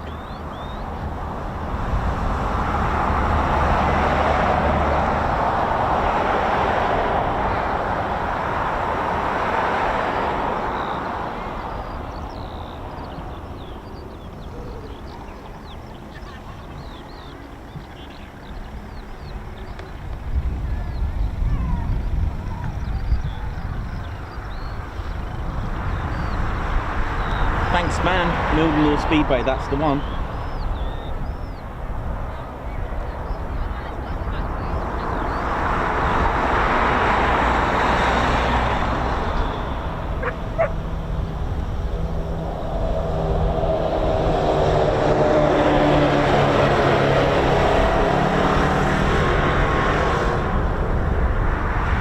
Well, whatever that's, I hope that's all good over there.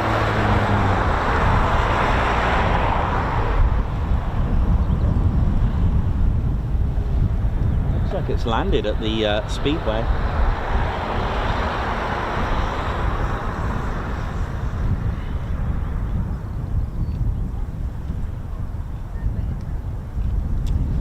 Alright, it's not always a good sign when you see that, isn't it? Is it? I believe that one's. Does that come from Whitton? If I remember correctly.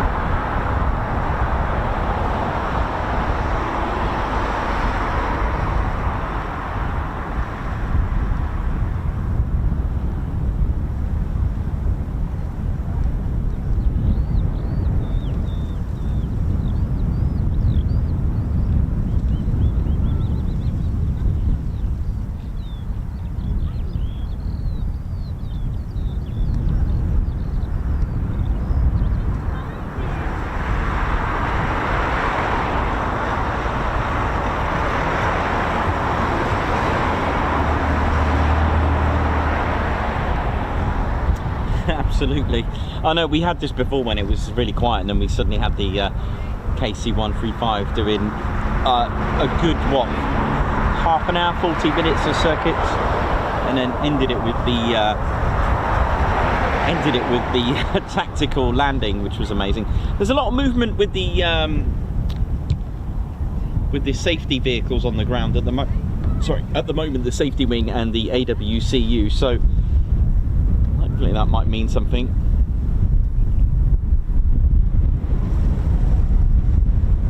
Some really punchy winds again.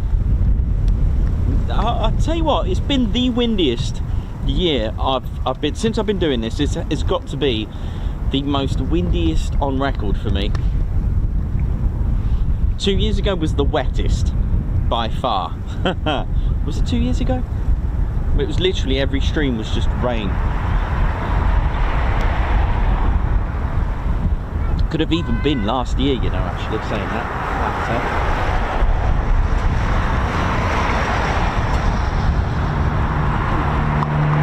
Right, that's the team done. Just to catch up on.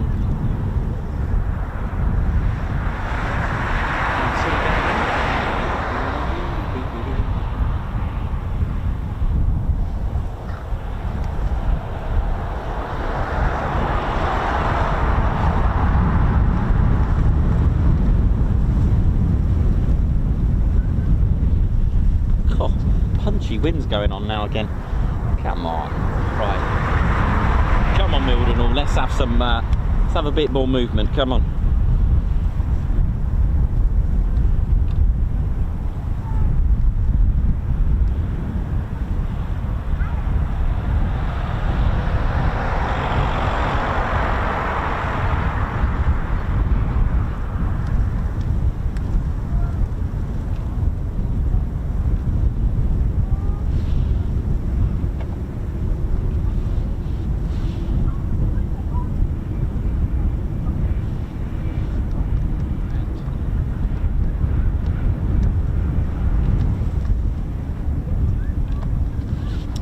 Got the AWCU there just doing their checks. That stands for Airfield Wildlife Control Unit.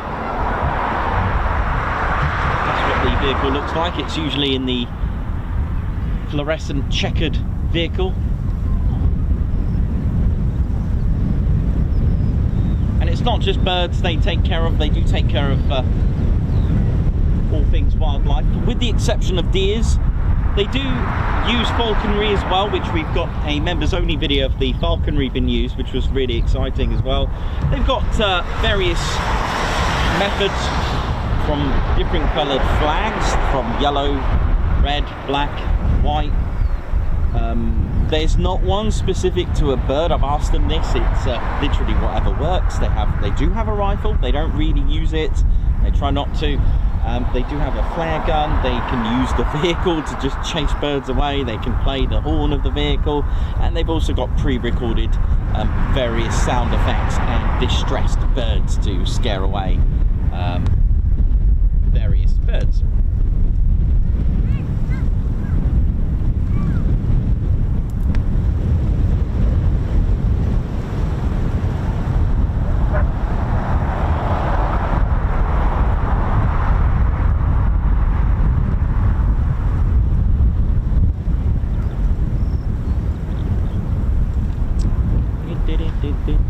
after the show, I'm going to go to, so if you remember the story that I talk about at RAF Lakenheath with Ron Middleton, Sergeant Ron Middleton VC,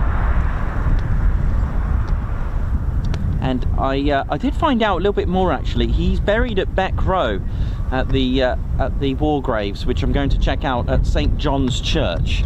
So I'm going to go after the show, just as I'm here.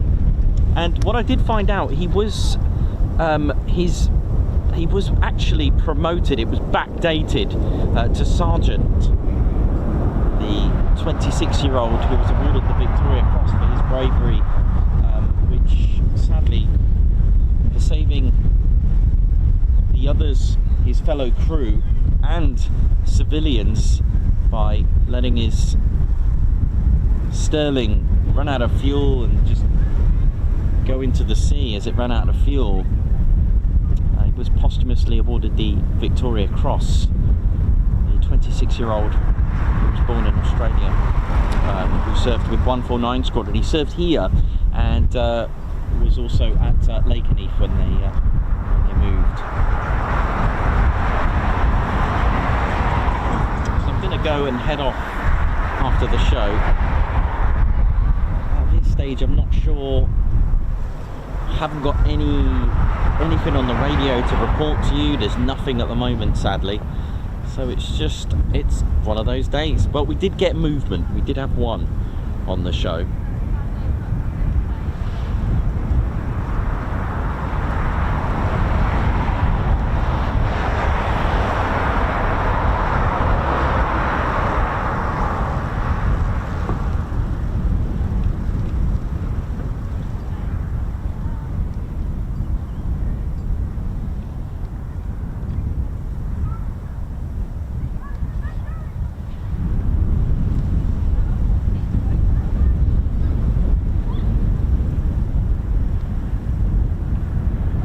Aspen, how you doing? What up? Davey, Julie Beard, Christopher Carr, Julie Beard, how you doing? Margot, hope you're all well. Thanks for tuning in. We've had a small bit of flexing from the CV-22 Osprey.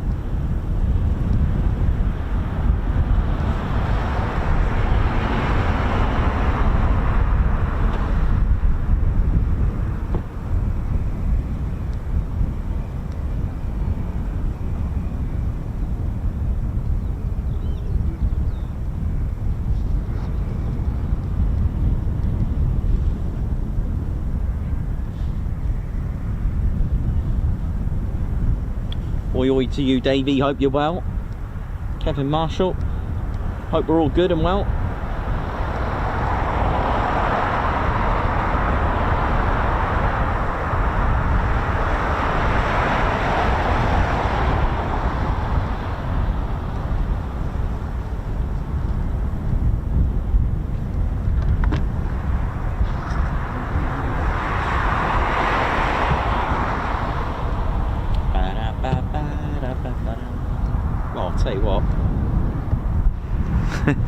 How we doing, ladies, gents and teddy bears? Let me just move that a little bit. Well, it's just one of those days, isn't it? Hey, one of those days. What can you do? Not a lot, really. You just gotta just ride it out and just enjoy. I mean, it is a nice place. You can just bring a chair on these sort of days and just relax. It is a nice place to just sit back, relax, and then just see what happens. It really is, because you can get some lovely surprises here. Can I hear something? No.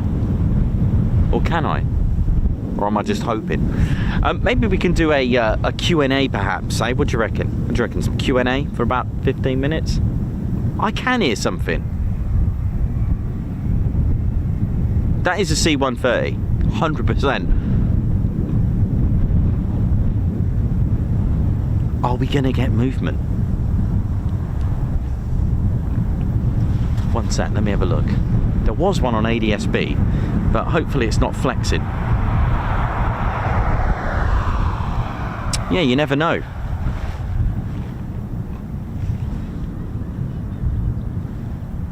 %, that's an MC-130J.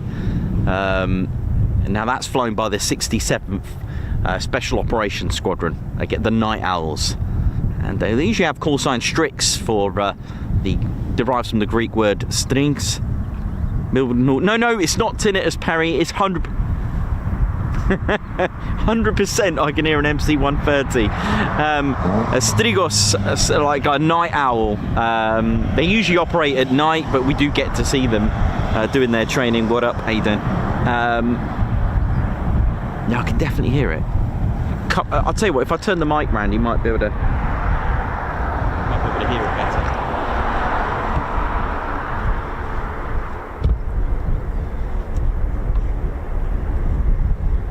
It's on the hard stand, so it's not this one here.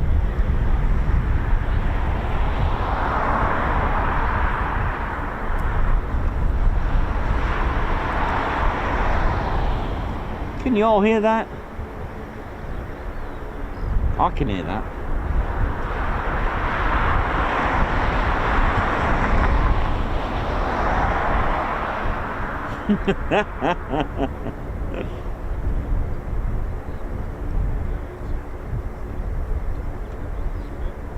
Hope you've all downloaded your Mildenhall bingo cards from our website. Visit tedconingsby.co.uk.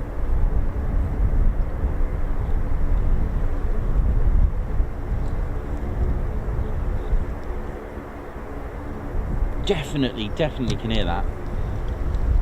Hopefully that leads to a departure. Come on. Or circuits. Circuits will be good to just bring back the average. So it's what, 11:30. We've had one movement. So we are slacking. So we're owed 2 more movements on our oh dear.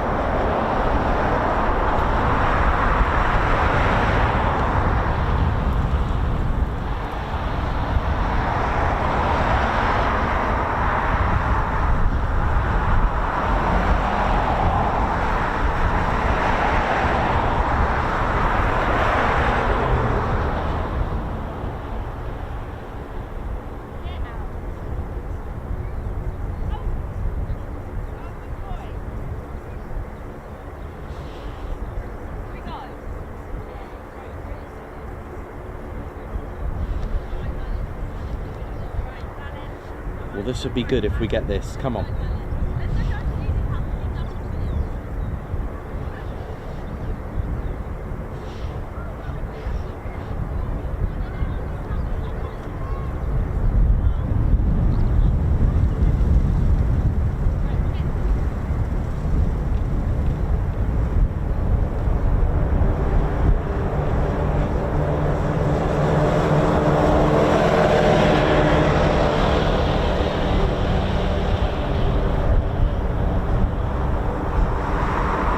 Hopefully it's not just a bit of flexing.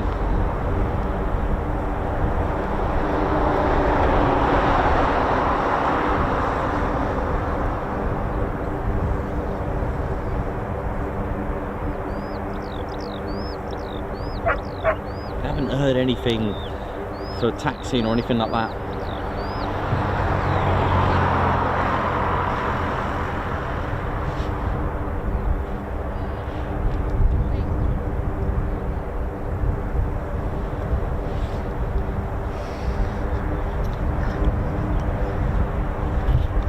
The sound is coming from the hard stands, not from this one obviously, but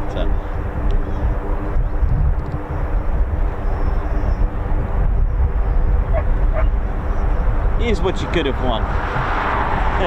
Come on.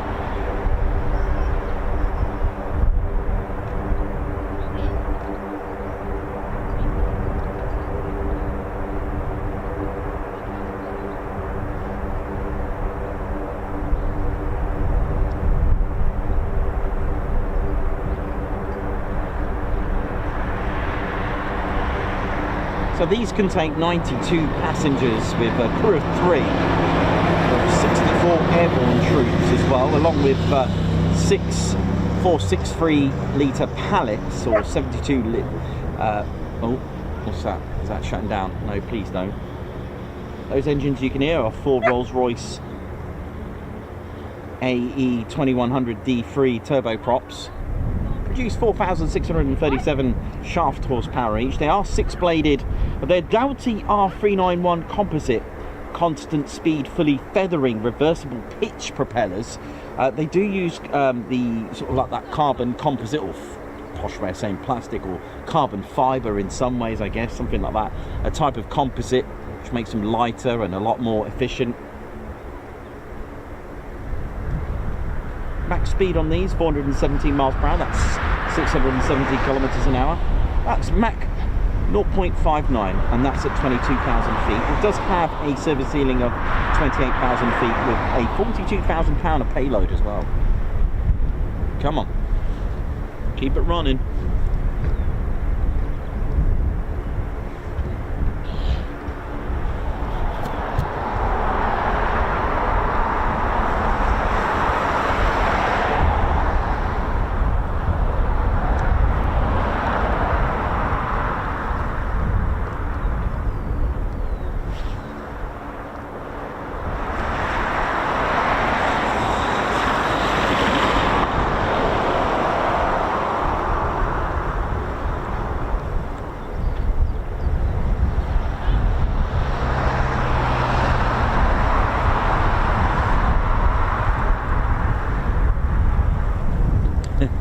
Yeah, thanks, Julie. Yeah, it's going to be pretty chaotic at RIAT for sure.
Still running, still flexing, so come on.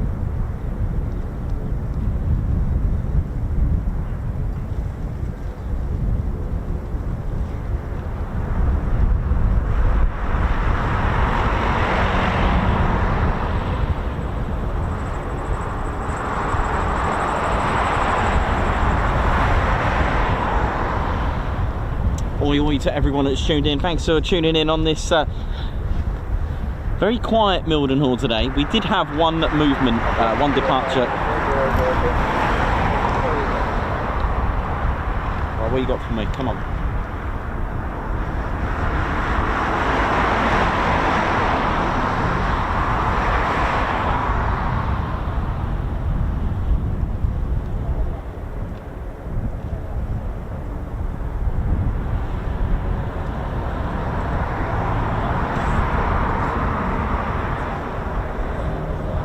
Yep, we got departure, finally.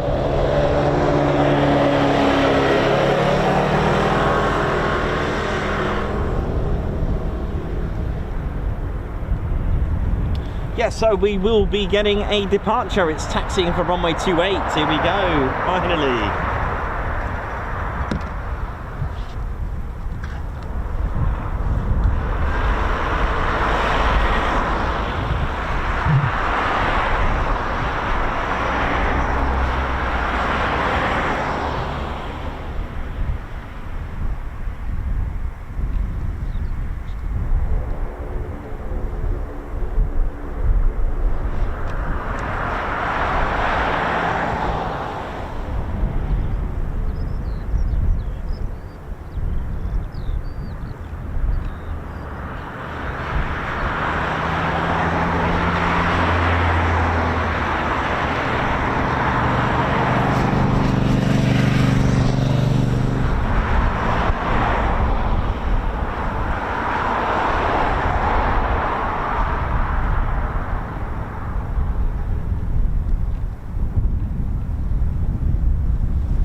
See it peering through the distance there very shortly.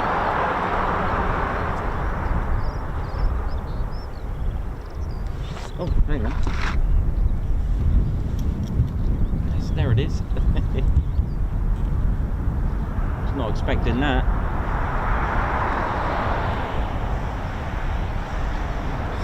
Sneaky, that wasn't it, eh? Not expecting that, man.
So an MC-130J about to depart very shortly, part of the 67th Special Operations Squadron.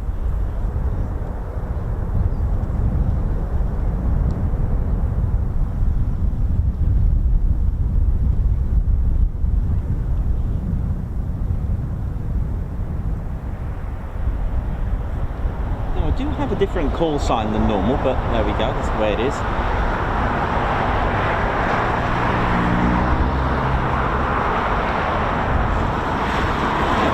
Get two, which would be quite nice, wouldn't it? We've been getting sort of a flight of two lately, which has been quite good, a nice little pattern to keep going.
If I'm getting two call signs or one down there. Well, if we get two, it'd be a bonus, wouldn't it?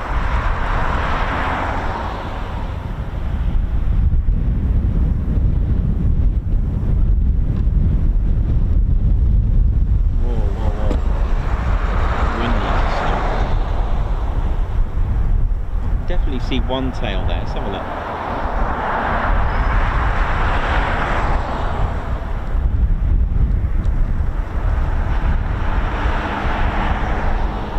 I'm not sure if we've got two or just the one. I can definitely hear two.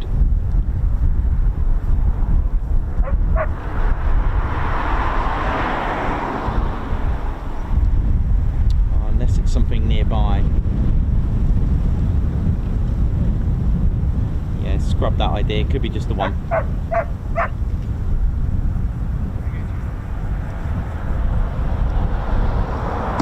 we're going to find out in a minute.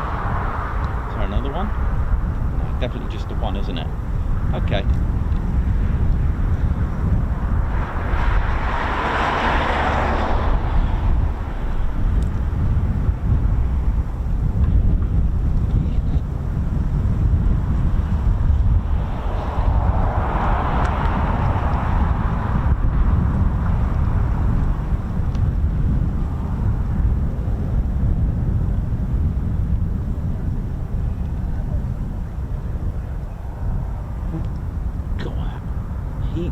Is abysmal.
For that one, yeah, I see it, mate. Yeah, thank you. There is a C-130 from the Danish Air Force floating around, which may be what I'm getting.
Here we go.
Beautiful.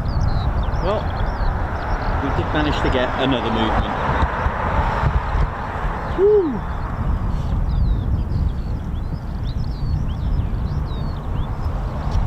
I think it's time for a spot of lunch, I think.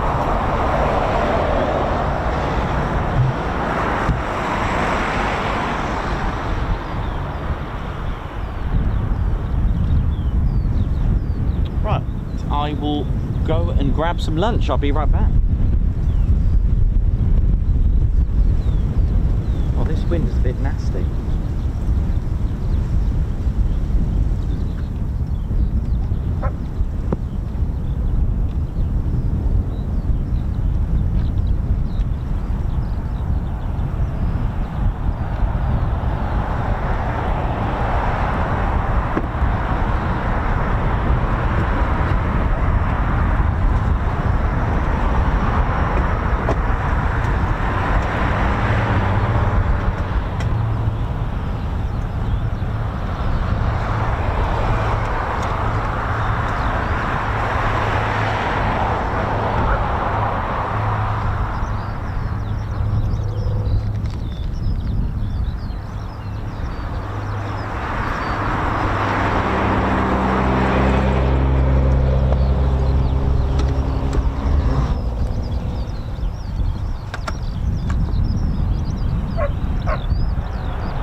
I'm gonna go and have a quick spot of lunch. A little refresh going, innit?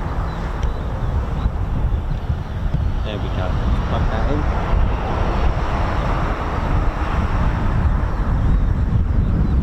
And then hopefully we'll get a bit more. So that's 2 movements for the day, both departures. So we've had the MC-130J of RAF Mildenhall and the KC-135, which took off right at the start of the show today.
Good.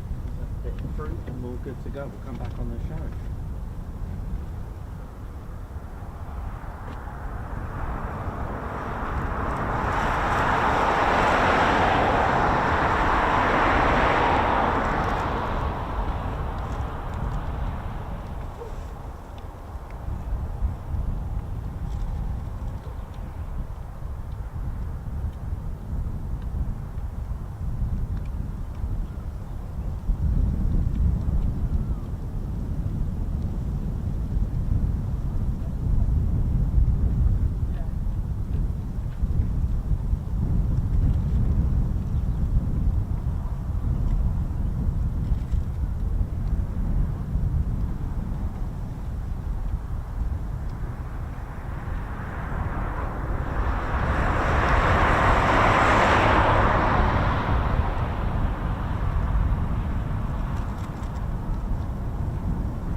gents, teddy bears. Hope we're all good and well. Welcome to the Tech Morning Speed channel. Oh, just doing, just 1 second. Forgot something.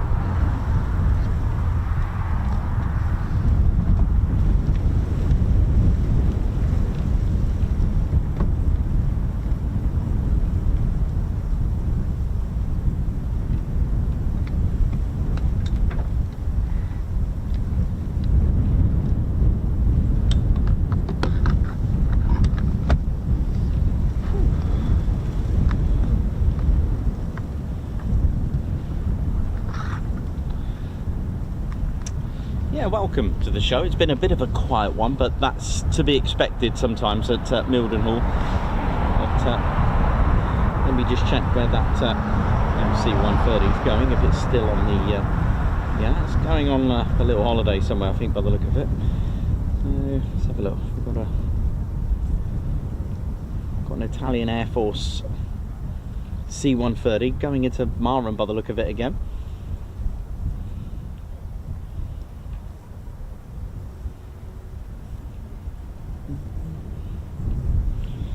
Mike Roger, how you doing? Daniel Walker, Alex Blackcat, Davey, wee Stevie Boy, how we all doing? Simon Watcher on Chili Beef, foy to you, Christopher Cart.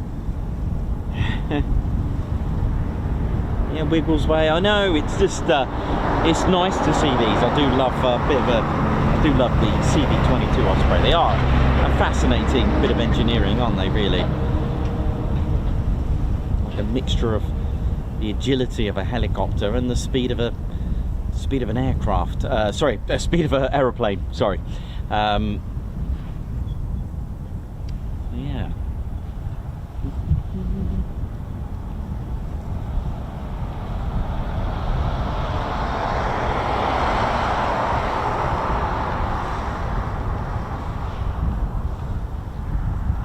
Nice one. Good idea. Get the emojis out.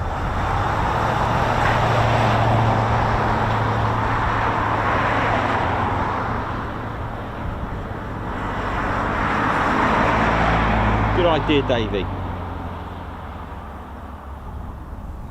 I like that. Alan Gates, how you doing as well? Hope we're all good.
What up? How we doing, y'all? My name's Casey. How we doing? Just been checking in. I'm on my break. Just making sure you're all good. How we doing? What up? That's right. My name's Casey, part of the 100th LRS. That's Logistics Readiness Squadron. We got what you need. That's right. It's all good. And Where's my good friend of mine? Where is he? Can't see him. My friend Reggie, he's good. He's got a good appetite. All good.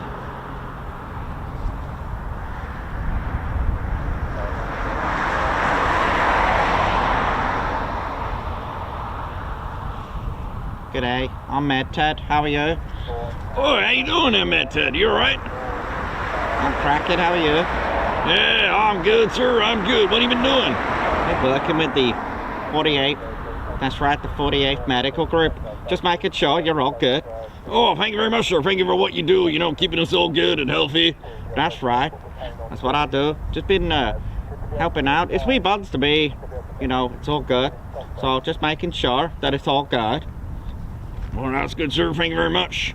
I'll be looking at your blood results, so I'll be saying that you're all fit to go. Oh, thank you very much, sir. Thank you very much. And thanks for what you do, you know, making sure that these men and women can fly and be safe and keeping us all good. And thanks for the health care that you got going on over there. And what you been having a busy day over there at Lake and Eve? Aye, sir. That's right. I've been working with the 48th Medical, so just making sure they're all good. Now. Oh, thank you very much, sir. Thank you very much. Right, I must go. See ya. I didn't tell him his blood results are full of barbecue, lots of protein, but that's good. Protein's good for you. Oh, thank you very much. I'm Med Ted. I'll be looking at your blood results. The 100th, they're good. We also do the 352nd. That's right.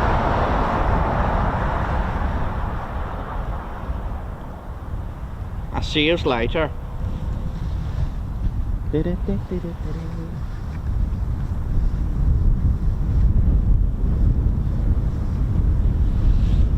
How's it going? Grand Crew Crew here, hope you're all good.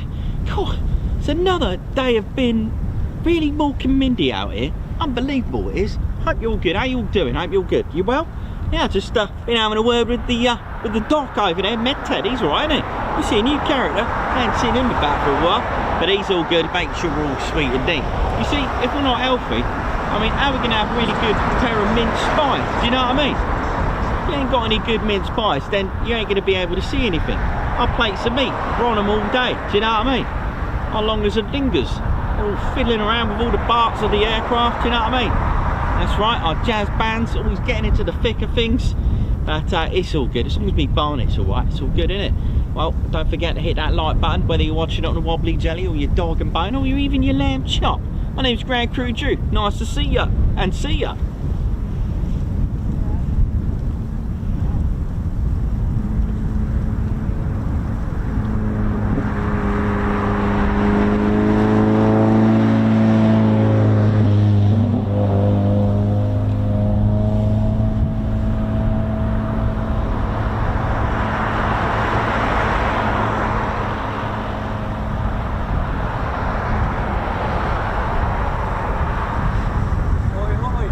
Oi, oi, how you doing? All right? Yeah, you? Good, thank you. Didn't you? We come from Worcester. Oh, right, okay. We How- watched you on Oh, nice one. Oh, good. lately. Yeah. That's where we're hopefully going. What, later on? Not later on, depending on what happens here. Yeah. How long have you been here? Got here about 8 o'clock, half 8, 9, about that sort of time. Yeah, well, Rob, who owns a pub in Worcester, where we come from, he's an avid plane spotter of yours. Oh, and right. He's the one who actually got us onto you. Oh, okay, that's good of him. And Good it- old Rob there. And it would be really, it would make his day if he had a mention on one of your live streams. Was he still own the pub? What's he got? What's the pub Crown called? in Worcester. The Crown in Worcester. Yeah, the Crown Inn. In The Crown Inn in Oh, Worcester. right. Rob, how you doing? Got one of your friends here that you recommended our channels. I hope you're all good. All right? Yeah. No cheers. worries. Worcester. What, I worked at Blackpool. I remember that. Was it Blackpool? It was Blackpool, wasn't it? Worcester. I'm sure it was Blackpool. And I think I worked in another place, you know. Where was it? Let me. Bugging me that is. Hang on. forgot the name of it. So there was 2 places I worked. Is it Ronkswood Hill? That's the one, Ronkswood Hill. Yeah.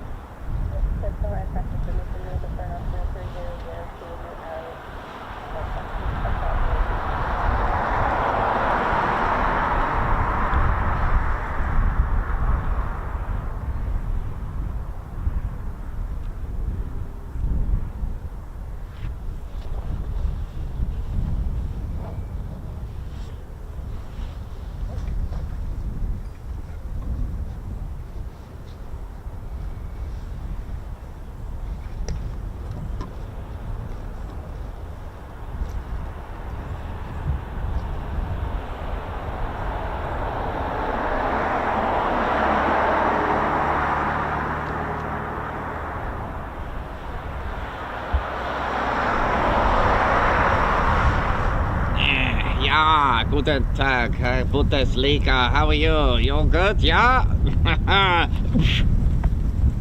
Red Ted, what have you done? I have been fouled, referee! Referee!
How are we all doing? Hope you're all well. Alan Gates, Alex Blackcat, Clive Wheelchair, Robbo Robinson, Alan Gates, hope you're all good.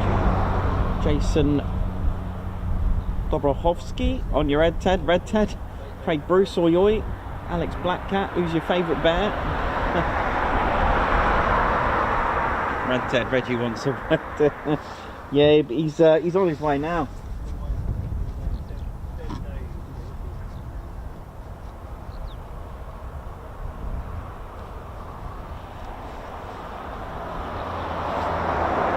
Alright, know what we doing around there now? All good around there. Right, need a word with that Red Ted fella. My name's Reggie, part of the RAF Regiment. Make sure it's all good and tip-top during my perimeter checks there now. Make sure everyone's behaving themselves. That time of year, innit, there now? Yeah, that time of year. Don't even know what I'm... Let's have a look here now. Yeah, time for some chucking, I think. Yeah, it's time for chick. You know what there now? It's nice to see these current planes. Every time I come here now, I'm always thinking of KFC for some reason. I don't know why. What about that? It's always on the way over there now. Yeah. Right. Oh. Make sure it's all good round there now. Yeah. That's right, my mush spots danger. That's what it does round there now. Make sure it's all good round there now.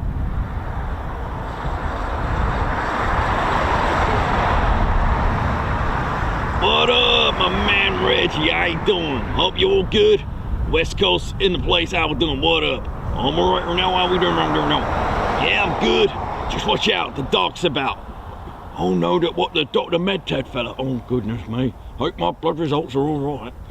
Yeah, me too, man. I got a feeling he's gonna find a lot of our food in there. You know, like the barbecues we've been having. Lots of chucking, lots of beef. Oh yeah. You know what I'm saying? Oh, and all there now, got to be careful right there. There'll be, they don't put a ban on our barbecue fest, you know what I mean? I love big barbecues there now. Yeah, I know what you're saying. Mind you, speaking of food, should we go and get kebab? Oh, that sounds good. There's a nice kebab shop in Mildenhall. All right, my man, let's go. Don't tell anyone about our kebabs there now.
Right, quick cup of tea quickly. And,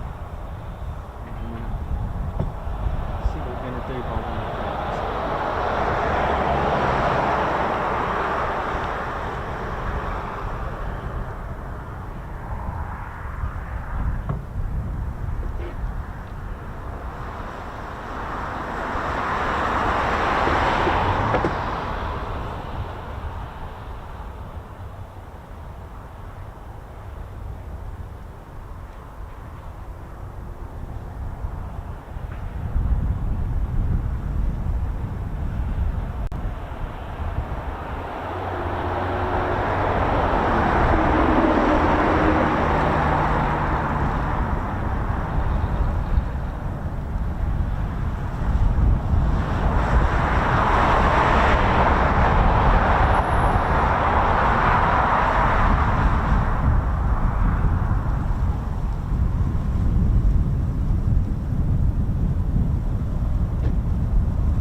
Doing, ladies, gents, teddy bears.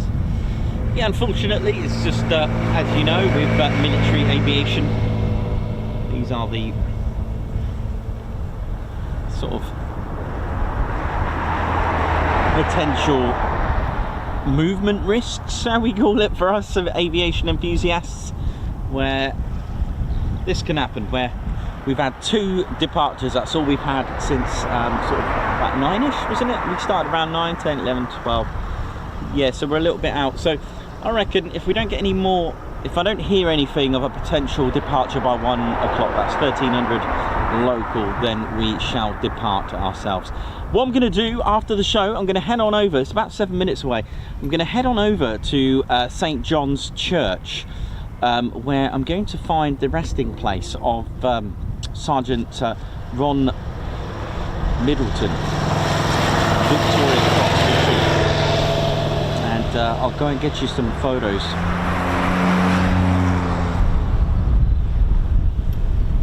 It's something that I will probably mention tomorrow about the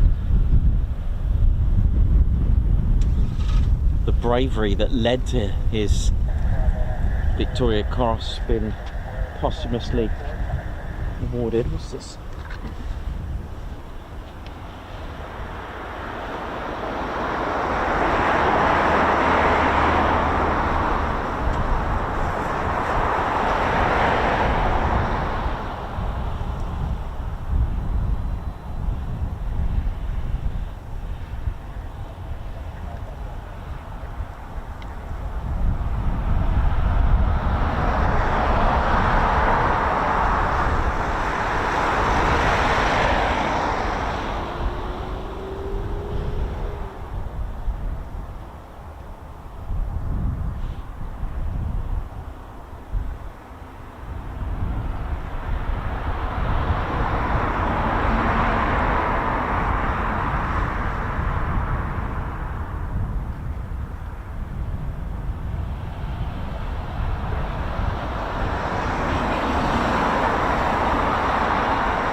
There's some amazing cars here, man. Nah, it is.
How we doing, ladies, gents, teddy bears? And just a little reminder that we are in the Nook campsite, and it is £2 per person. You can't just drive onto the field. So there is a box as soon as you drive in, clearly signposted at £2 per person, not vehicle. It is per person, and it's such a great value for money. Sometimes I'll just leave a £5 in there because it is just a brilliant view. And you know, there's a toilet, there's a trailer, and I think it's a wonderful thing. And it is a campsite with a field, so you don't need to be a patron and actually be on the campsite as such, as in to have a tent or a caravan or whatever it is that you have. It allows us to be able to view, because there isn't really many places like this to view Mildenhall. So it is, you know, it's a great feature and a great privilege, and to be able to have it. So don't forget to pay on the way in.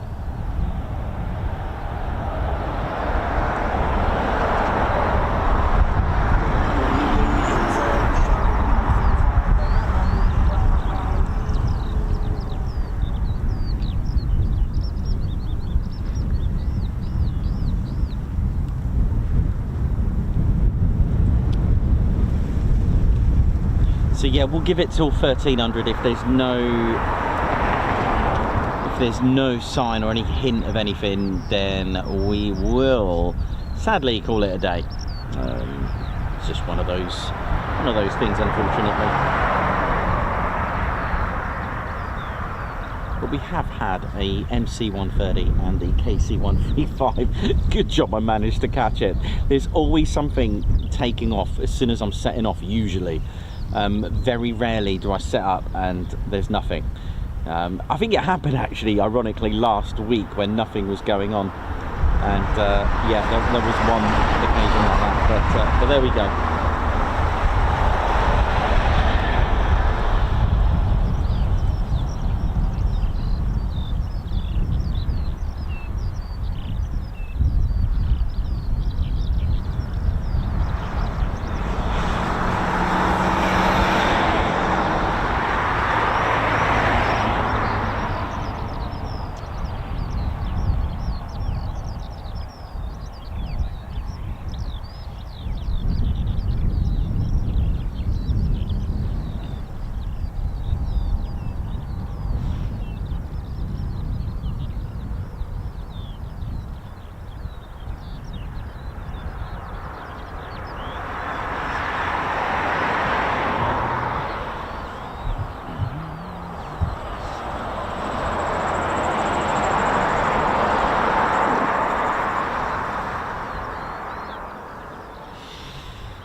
Squadron leader Ted Coningsby. How you doing, Ted? You good?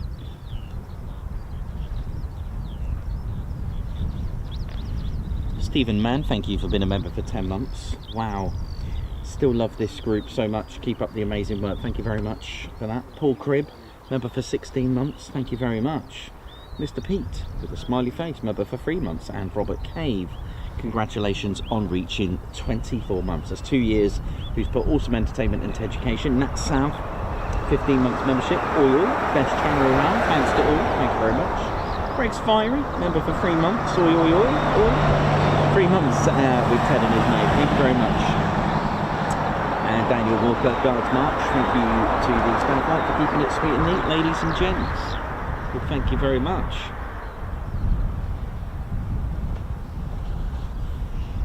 And if you're new to the channel and unsure of our guidelines, they are now featured on the bottom of our description of our latest and greatest live streams and videos as well. So if you're unsure of what you can and can't post, just have a look now in the description, all the way down, right down the bottom. There's Ted's guidelines. So keeping it sweet and neat since 2022. And the channel pretty much excelled into a military aviation channel with this dude.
are we doing, ladies, gents, and teddy bears?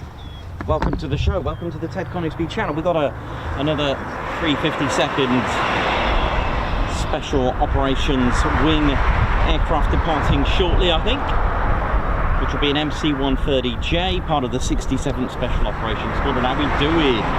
So yeah, for those that don't know the story behind the Square D and why it's only on certain aircraft, and let's have a look. So we got the KC-135 there with the Square D as well. Okay, let me just adjust that. There we go, the Square D, ladies, gents, teddy bears. For those that don't know, that was on the B-17s of the 100th Bomb Group. That's correct, the 100th Air Refueling Wing. Their nickname is the Bloody 100th. That's right, their lineage is indeed, their route is from the 100th Bomb Group, ladies, gents, and teddy bears. That is correct. And it's all because not far away is RAF Thorpe Abbotts. If you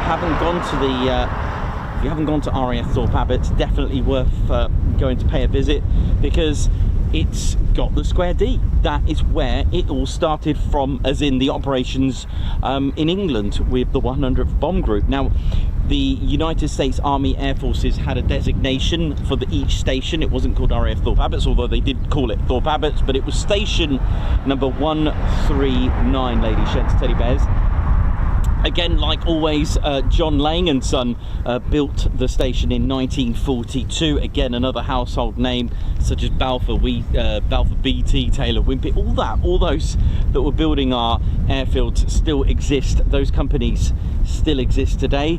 It had the traditional Class A configuration runways with the 6,300 feet or so main runway with 4,200 subsidiary runways. You know, that triangular configuration.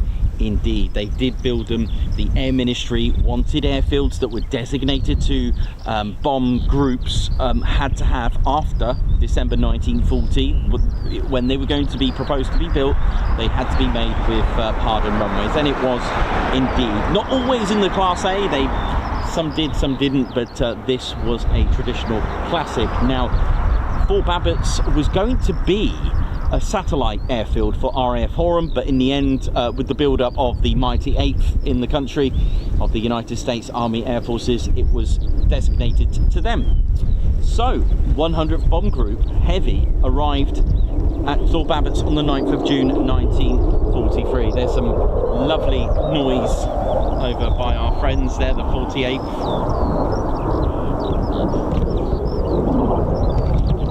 Let's have a look if I can catch her. Have a look if we're going to get another one. Is that just the one? So we're staying now, as we've got potentially another departure coming up at some point. So as I mentioned about markings as well, now this was new for the United States, because don't forget, they didn't enter the Second World War until, you know, December 1941, technically on the 7th, the attacks on Pearl Harbor. That kind of that was the decider, you know, with the tragedies of Pearl Harbor and the attacks. That was the decider, and you know, marking systems were already in place for the Luftwaffe. Markings were already in place for the French Air Force, and of course the Royal Air Force. They already had these things in place. But the evolution of markings is very, very interesting indeed on its own. And for the RAF, they were having numbers on the sides of their aircraft, actually writing down the squadron. So 115 were 115 squadron, that kind of thing. So 105 were 105 squadron. Do you see what I mean? So they thought about it in a little bit more context. There were reconnaissance aircraft, there were aircraft following, let's say, a 115 squadron back to Marham, thinking, hang on a minute, this isn't a good idea. Let's make up a system where it's completely random, like a random lettering system. And you know, with the evolution of the system of the United States Army Air Forces, I will show you my little bit of homework that I got for you. So we had this. You've got the Air Force itself, like the 8th Air Force, the Mighty 8th. We'll stick with the Mighty 8th theme. And then when you split them up, you've got the Air Division, the Wing, the Group, the Squadron. That's why I think the 495th of the 48 Fighter Group went to another fighter group, because I think fighter groups had 3 squadrons. I'm pretty sure that might be right. And they, with bomb groups, it was different. They could have 4 or even 5 in some instances.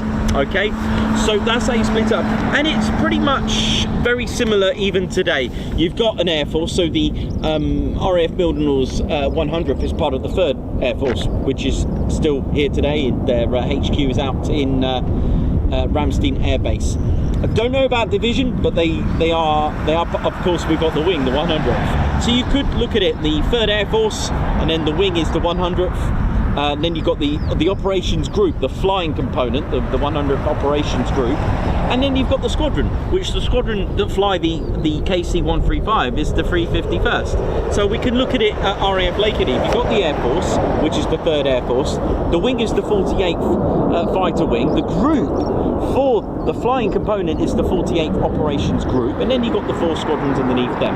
Now, what does this all mean, Nikos? Well, each shape, so in this instance we've got a square, so that means it was part of the 3rd Division, the 3rd Air Division. A square. A triangle meant the 1st, so the square is the 3rd. Circular meant the 2nd. All right, that was usually on the B-24 Liberators. Okay, triangle P.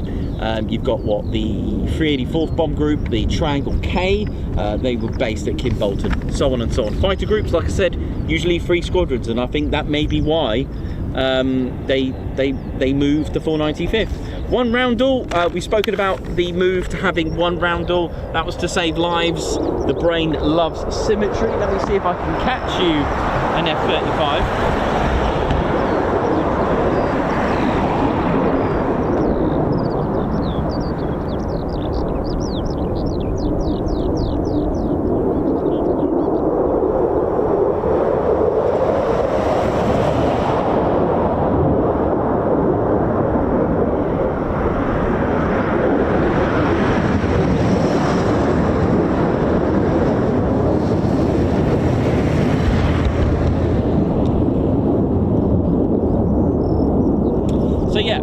That was the organisation, and I've spoken to you before about the 1 roundel, because they found the US Army, Air Force and the Navy decided to do away with having 2 because the brain likes symmetry. You've got 2 roundels on an aircraft, your brain will start to, let me show you, I mean, I've got one here, I've got a Wellington. Actually, I'll show you that in a moment. Let me show you that in a moment. Remind me. Remind me. The evolution of the system, so 1919 onwards, they had the red meatball. Sorry, I haven't got this in colour. But when you're starting to go into the battlefield where you've got an enemy or your opponent having red as well, then they would have to omit the red meatball. So in May the 15th, 1942, there was no red dot because red means enemy shooting. All right, a nice quick way. June 28th, 1943, to boost visibility, they added the bar. June 43 to August 43, they had that red. They had a red outline, if you remember. So let's have a look at what we got here. Square D, 100 Bomb Group, part of the 3rd Air Division, as you can see there. And each Air Division had attached their own fighter wings as well. So how cool is that? Amazing, isn't it?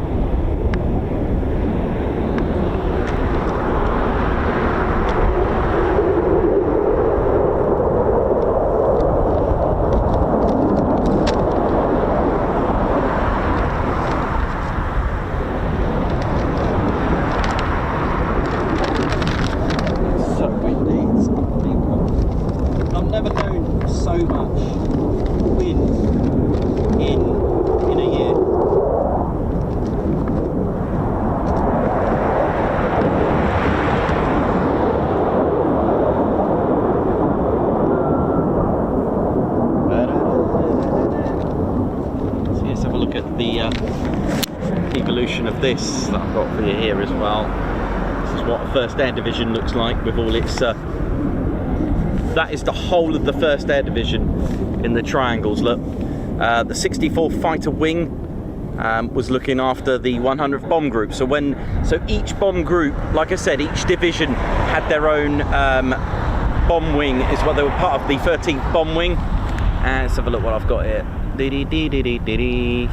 So yeah, so you got 3rd Air Division, which are part of the 8th Air Force. So you got 8th Air Force, 3rd Air Division, who were part of the 13th Bomb Wing. There you go. That's how you do it. Now each one attached had a fighter squadron attached to it as well, which was the I've got it here. The 64th Fighter Wing were looking after the 100th Bomb Group, the 95th Bomb Group, and the 390th Bomb Group. Hope that makes sense. All right. So each fighter wing looked after a division. Yes, that's right. A division had attached a fighter wing. How cool. So, this was it. The lovely Boeing B-17. There it is. Beautiful. So you would have had the square D here on the 100th B-17s. The nose art that was featured is still on the KC-135s. You can see it even today, which is absolutely amazing. There's the 1 star. You know, if this was a fighter in a dogfight, your eye is going over here. All right, you're looking out for the enemy, and that is deceiving, a deception. If you had 2, your eyes will be fixed here. The worst parts to be shot at, all around here.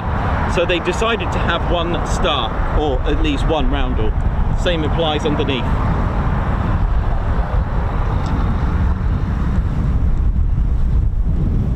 So if you have a look, let's take our Wellington.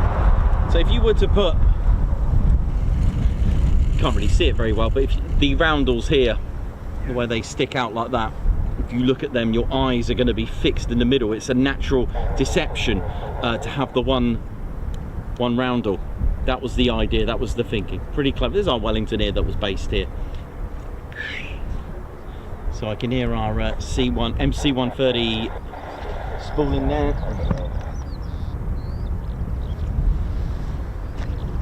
Dee-dee-dee-dee-dee.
Morning to everyone.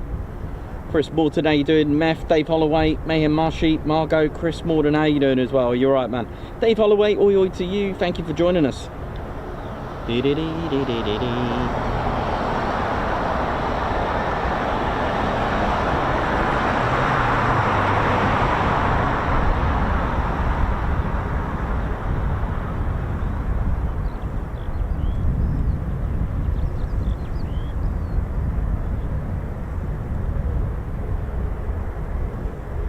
So we do have, or we will have, hopefully, fingers crossed,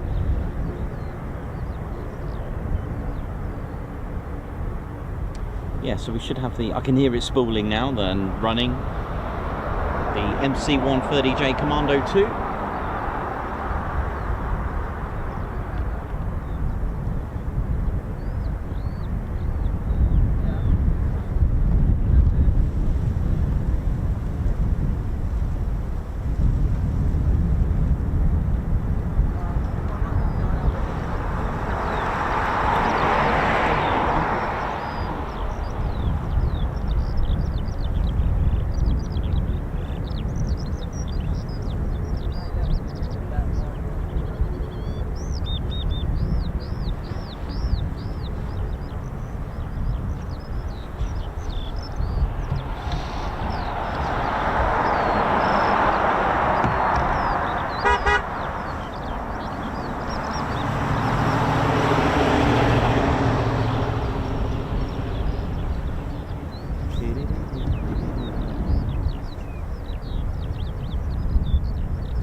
How you doing, lady sheds teddy bears? So yeah, literally a year into the Second World War for the United States, they made a life-saving decision. So if you take there's our Spitfire here, look, all right, so not too bad here, but don't forget, you've got aircraft flying all over the place, 200 miles per hour, 300 miles per hour. I mean, if you've got two aircraft head to head, they're going to be a combined speed of, let's say they were going 250 and 250. That's a 500 miles per hour. You've only got seconds before you've smashed into that aircraft. And what you're looking out for, literally, is the roundel at first, okay?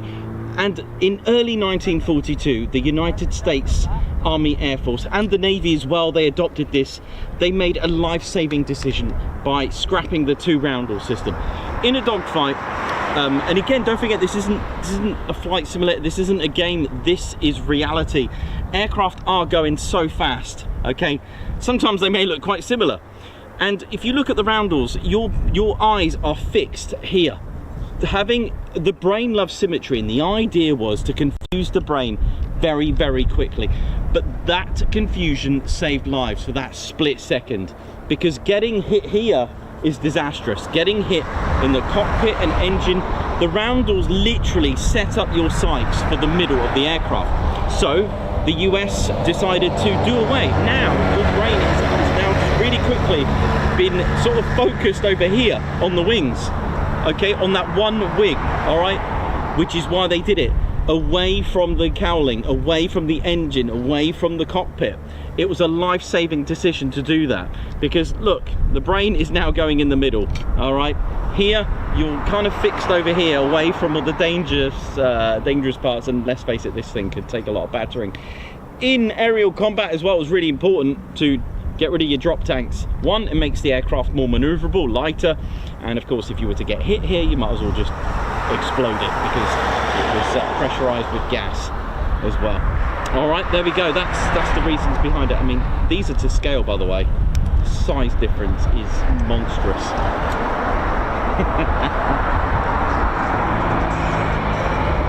There we go, a bit of history there for you, there, everyone. Dee dee dee dee dee.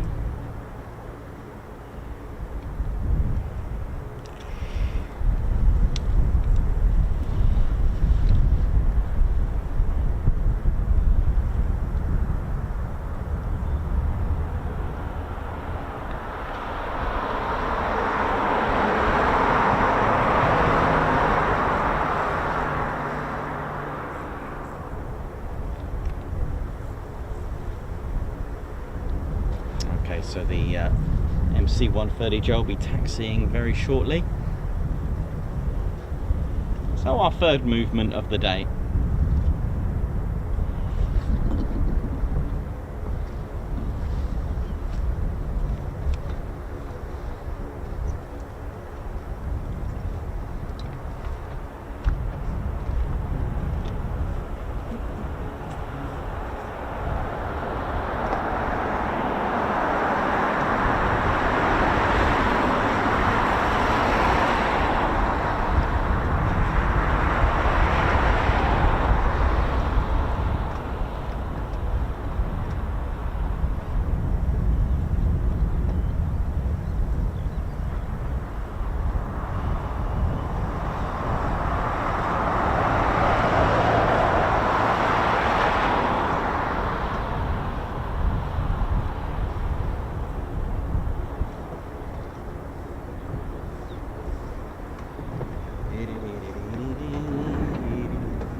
Oh dear, got some bad news.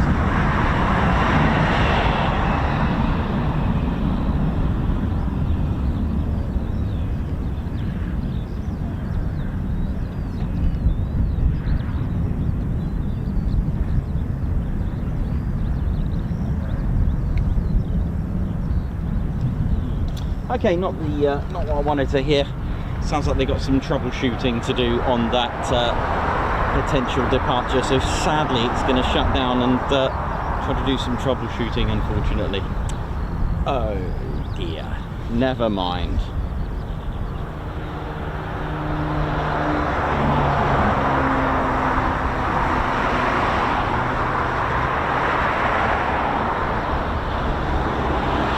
Laura Pink, you're welcome, no problem at all.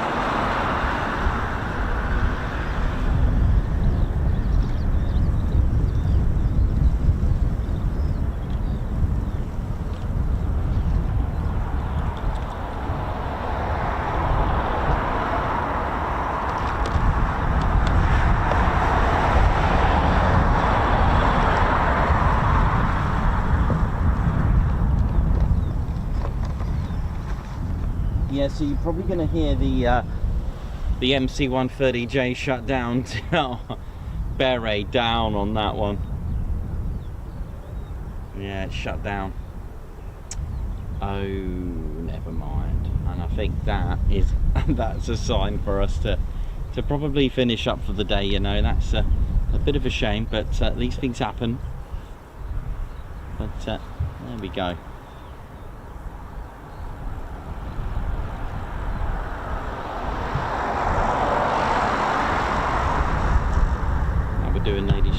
So yeah, very historic. Oh dear, hang on. The wind's just blowing my Wellington way. There you blow my Wellington way. Put some weight on it. Whew, there you go, geodetic airframe in it. Oh dear, never mind. Hope we're all good. No worries, always got the time to discuss certain things with you, but unfortunately the MC-130J is just shut down, unfortunately, so this is pretty much probably a sign for us to depart ourselves as well. So unfortunately that's the way it can be, but hey, that's military aviation. Sometimes you get lucky, sometimes you get even more lucky, and I hope you enjoyed it anyway regardless. I mean, we had a couple of departures, two departures, a KC-135 and the MC-130J. We did get to see one as well, but such it is, isn't it? That's military aviation for you. But yeah, if you got any questions while I'm here for we'll finish it up, but if you got any questions as well about the history of the base and all the aircraft that were here, how things work, I mean, we're always learning together. I'm showing you about the two roundel system, on how you know, the brain is looking for symmetry, looking for a sort of like not a natural, because obviously they painted it, but sort of like a physical center line. The humans love symmetry, right? We're always looking for the middle. I like the idea of the one roundel system. I love learning about the system that they had for squadron markings as well. The Royal Air Force had the 2-letter system, but before that they had numbers on them. But of course that's not very good for security. You could then match and know exactly the squadron and what they do and who's based there. Having letters randomly, in a way, there wasn't really a system to go, yeah, that's a 1 and that's a 5 and it was not like that at all. And the Luftwaffe had a very similar sort of complicated system with chevron and dashes and crosses, that kind of thing as well. And the RAF roundel as well, for those who don't know, actually derived from the French Air Force. It was reversed. They split it because originally, in fact, I'll use my good old Wellington here. Originally, they, you know, why a roundel? Why don't you just have a flag? What's wrong with the Union flag? Well, there was a problem, and they did have a Union flag on the earlier biplanes. They had Union flags on them. The British flag. Try seeing that like flying around it. You know, don't forget in World War One, you know, some of the troops never seen a plane, never seen anything flying in their life, and it was literally, for better words, shoot first and find out later sort of thing, because they'd never seen it. Is it friend? Is it foe? And then of course communication is key, right? But to have the flags on them was a bad idea because they just couldn't see it in time. So the French Air Force developed a roundel. It had the colours of the flag, so it was red and then the white and then the blue dot. But the Royal Air Force reversed it and had blue, white, red. And that's where it came from. The pretty much the French flag, shall we say, in those sort of colours. Because if you look, you know, you're pretty much like that, really, aren't you? So that's what they did. For those wondering about the yellow, I do get asked this: why has it got a yellow? That again, for more visual, to identify with friend and foe. They even had yellow along the leading edges, the leading edge on the wings. Yellow meant, hey, you're one of us. Yellow was something quick, because if you know, some of the roundels, especially when they were operating in Burma and the Far East, they had blue and a light blue. If you've ever seen that, I think the BBMF Dakota is having that livery, and it literally, red meant enemy. Like, you know, during the time of the war, the Imperial Japanese, that kind of thing. So a lot of things were, you know, in its infant stage. You got to get there somewhere, and of course having camo on the top and non-camo on the bottom completely makes sense, right? Why have camo on the bottom in some ways, unless you are complete low level? Each scheme was for a different purpose. If you got camo all round, it probably meant that you were low level all over the place. Yeah, really fascinating stuff to do that, and I love learning about all these kind of things and learning about the geodetic airframe and all that kind of stuff. So unfortunately for us, that is going to be it. I'm just going to have a look. If you've got any questions about the aircraft, I'm going to have a look now while I do the, if there's any remaining guards marches to do before we go.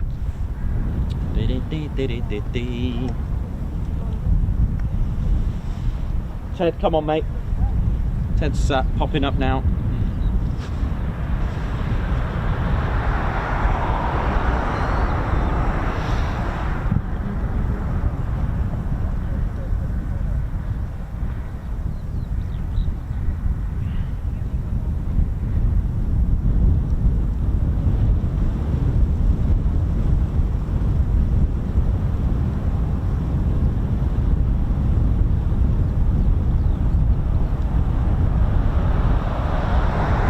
Kevin L, thank you very much. 10 months membership, thank you so much. Who's put excellent, thank you very much. And a salute to you as well, sir.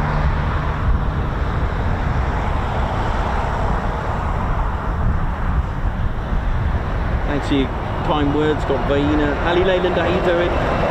Hope you're all good.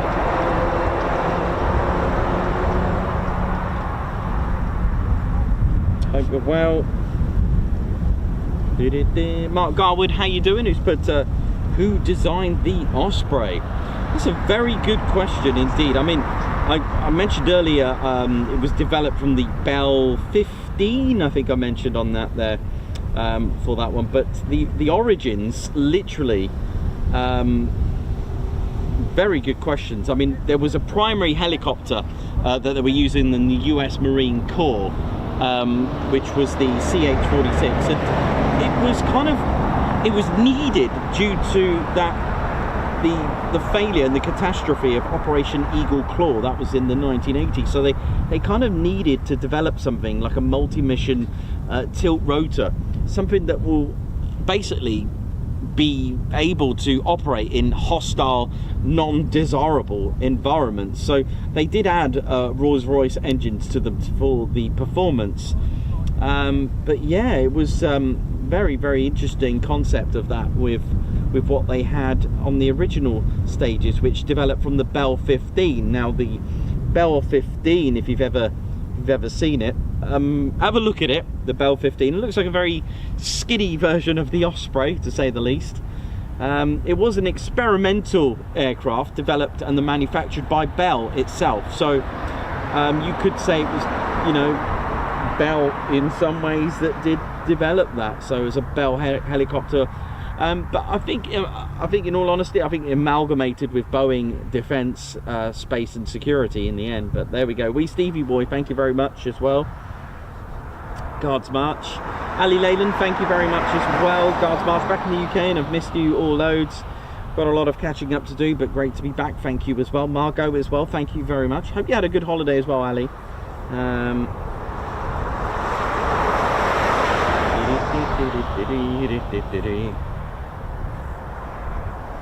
Jason Skilton, what was the most unusual aircraft to fly in and out of Mildenhall? Oh goodness me, that's a question and a half. That for me, I'll tell you what, it was the missed pickup, the Catalina. Yep, you heard that right. The Catalina did a PD through here, which was, that would be for me the most unusual aircraft. Right, thank you very much. I think we're all good. Alabama Tide, he's put best attack. Oh, it's got to be an Apache, isn't it? Really? It's got to be an Apache, surely, for an attack helicopter. Yeah, absolutely.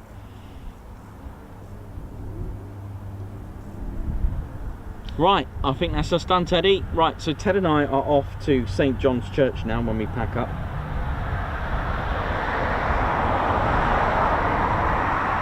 Wee Stevie boy, another Guards March for you. Thank you very much for the super chat.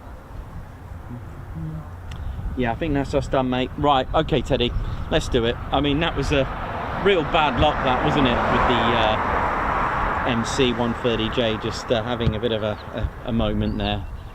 So there we go, that can happen. Right, ladies and teddy bears, thank you very much. So tomorrow, fingers crossed, will be a very different matter. It'll be very action-packed with fighter jet action tomorrow. Fingers crossed at RAF Lakenheath tomorrow. So thank you very much, and thank you for watching. Team Mildenhall, thank you very much for what you do. And of course, all our viewers and Spannerflight as well. Thank you to all of you who have made the show wonderful, like the way you do it. So thank you very much. So from myself, Nikos, forgot my name there, cameraman, commentator and historian, this is our squadron leader Ted Coningsby. You've been watching the Ted Coningsby channel live here at RAF Mildenhall, which unfortunately was a quiet day today. So for the last time for today, it is see you soon, wish you well, see ya. Oh, and don't forget to check out our videos, and do check out the Lost Airfields. Go and enjoy it. There's some wonderful stories. Go to our playlist and hit Lost Airfields. See ya.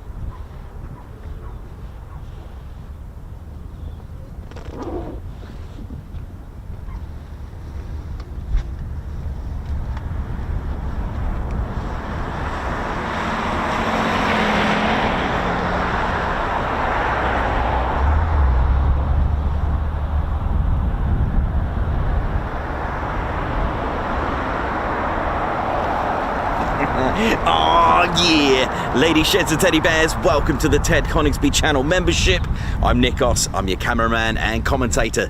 This is our squadron leader, Ted Coningsby. Just want to say a massive thank you to all our members. Guns up, and oh yeah. Take it away, Ted. Ladies, sheds and teddy bears, we want to say a massive thank you to all of our subscribers for getting us to where we are today.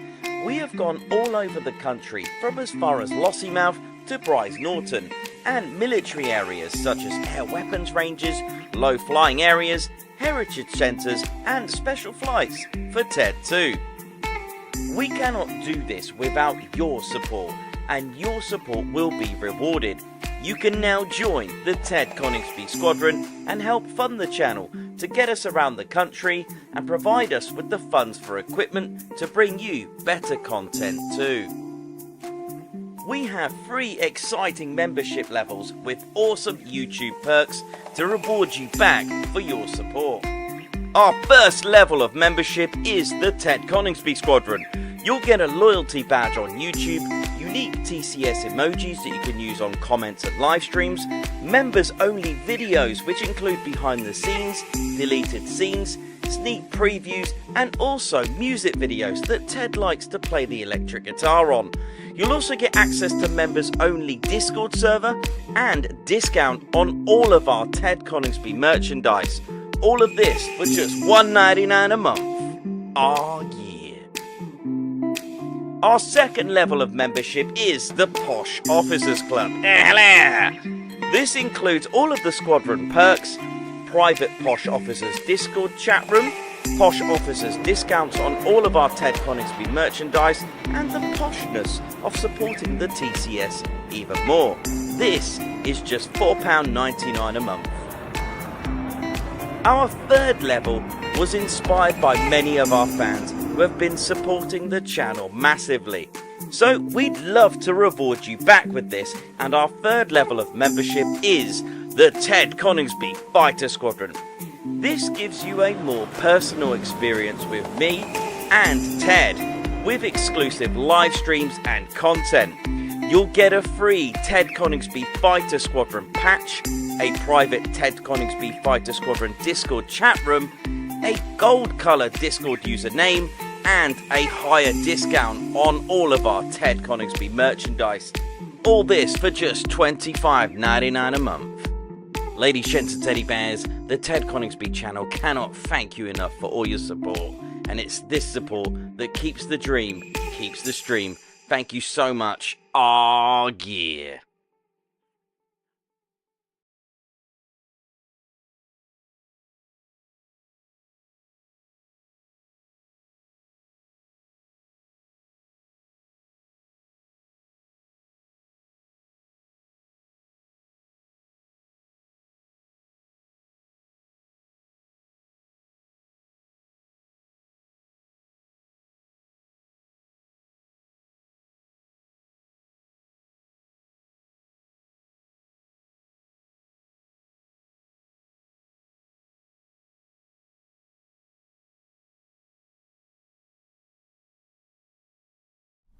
Sierra Golf India, Brize Norton, Brize 130,